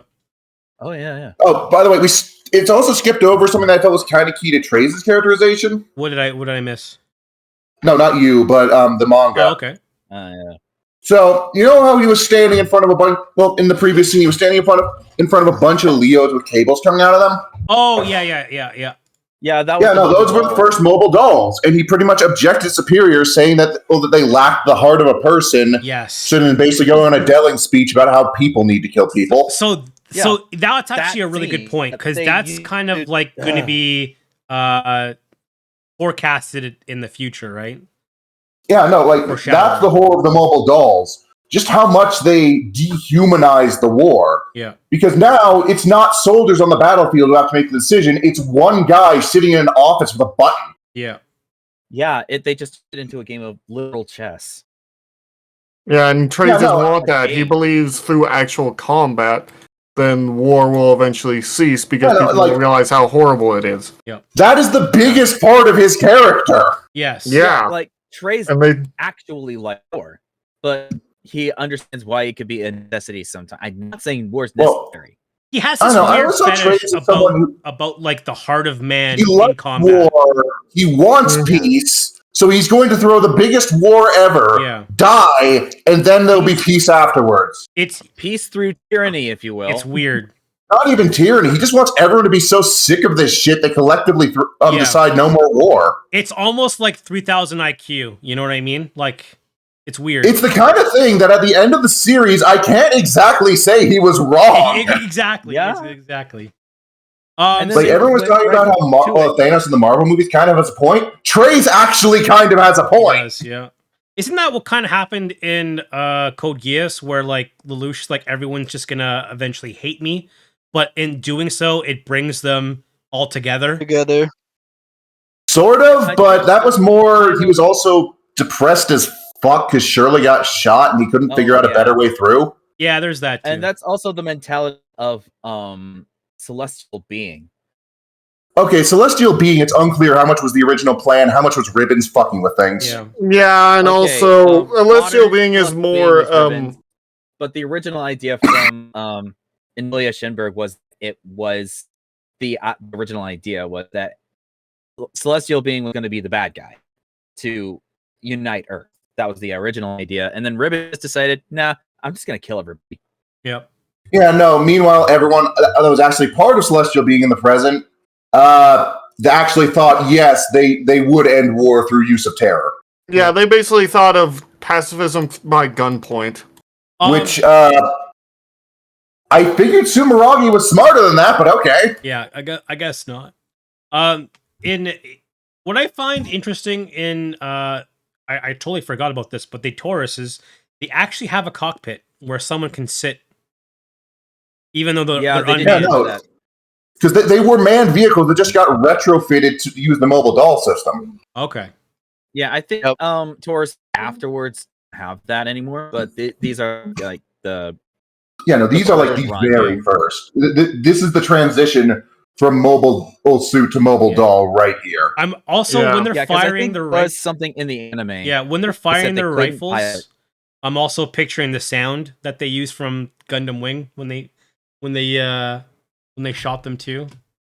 Yeah, this is why I need to go back to watching it because I've been busy and and then we have the not crazy Lady Un who's crazy but not crazy. She went so crazy she looped around to Saiyan, except none of the things that drove her crazy happened. So I hate this. So she's like it's like you know that scene from The Simpsons where Mr. Burns he like glows and he's like, I bring you love, I bring you peace, and they're like, kill him. I feel like this is the scene where she's like, I bring you love and peace, just don't resist, and just like, you know, through outer space we can all achieve space, and it's just like, I just want to kill you so bad now. I'm just remembering a fucking quote from Beast Wars. Violence will not be tolerated. Surrender or be destroyed. Yeah. So basically, I forget which character said that, but yes. Lady Un's back, and it's debatable whether she's more sane or less sane, but she's here and she's doing her thing, basically conquering all the colonies so that peace will finally, assume in space. And then the next panel is we see wonderfully new built schematics of a new Gundam, which is not really new, but it's enhanced version of the Death Scythe Hell. Which they shouldn't be working on yet, but okay. Well, I mean, this looks... Well, they do in the anime say that they've been working on upgrading designs anyway. This looks like the Death Scythe Hell from Endless Waltz. It is. It is. These are all the Endless Waltz designs. Yeah. Yeah, this is Gundam Wing Endless Waltz, The Glory of Losers. Yeah. And basically, the Operation Meteor Operation Meteor is a failure. So what do they decide to do? We're gonna build better Gundams. So keep going. Keep going with this shit show. It didn't work, so we're gonna build them better and do it again. Okay. We're going to destroy the colonies this time. Yeah. So we have Troa and Duo. I think it's probably like Catra's like palace. I think I don't know. It's home. I don't remember them like chilling together in the anime. Home? I just remember them talking over their Gundams, but yeah, I need to go real quick. They hung out, but they only hung out like after Elena was running the Saint Kingdom, I think. Yeah, it's weird. Yeah, I need to head out, so I'll see you guys there. I had a bunch of fun. Take Wolf. See ya. There you go. Yeah. So basically, it's reading propaganda in the newspaper saying, the colonies and yada yada. They're not buying it. I wouldn't buy it. Yeah, they're not buying it, and Catra's like, "Fuck this! We're going to space. We're going to free the people. Yep. We're going to space." And it's like the person who I would like least suspect wanting to go and shed more blood and like do more battles is Catra, right? Like he's kind of like, "Fuck this! Let's go to space." And I'm like, that's the last person I would like expected to say that. So. Honestly, even the idea to go to space seems kind of dumb. Well, that's where they're from, though. They're from the colonies. They want to go back into space and liberate the colonies. So, whatevs. Fair.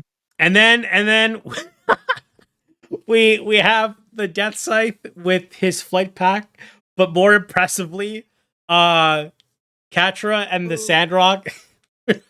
We're gonna attack a shit ton of missiles. So yeah. Yes. How many missiles would you like? Yes. Yes. What's even the worst?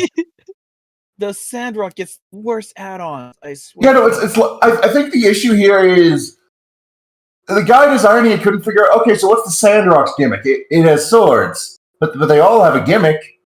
And like failing to realize it's the commander. Its gimmick is that it has 40 guys behind it at all times. Yep. Yeah, its gimmick is its commander. It's a minion commander. Minion commander. Yeah, no, and he just doesn't understand that it doesn't need to have a shit ton of fancy weaponry. Catra's playing StarCraft over here. But yeah, so basically, like they want to steal a spaceship, go to space. And so they attack I think it's like South Asian Where are we going? Base. Space. Yeah, they attack the South Asian base, and the South Asians. That's where that's where it ends off. We're going to space. The heart of outer space changes with our battles. So, yeah. Oh, here we see the mobile doll system in place, kind of testing on the Leos. I like how the entire first half of this basically didn't matter because they didn't stop Oz, and it's like, yeah, you guys failed. Yeah, that's it. Yeah, that's all that happened. Operation Meteor was a complete failure. Oh yeah, it just gave the Wrongfellow Federation enough of a smokescreen to get rid of their opposition. Well, to trick them into getting rid of the opposition and then just seize power. That's why Trace is so damn like smart, and like he used Operation Meteor against themselves and made. Yeah, no, Trace is just here. Or moving things in such a way that they'll continuously stoke the fires of war until he gets the war to end all wars. He's playing, the Gundam pilots are playing checkers. He's playing 3D chess, so. Literally Hitler. Trace is playing... Trace is playing War Fortress. He's a more handsome Hitler, okay? I don't think he's doing genocide.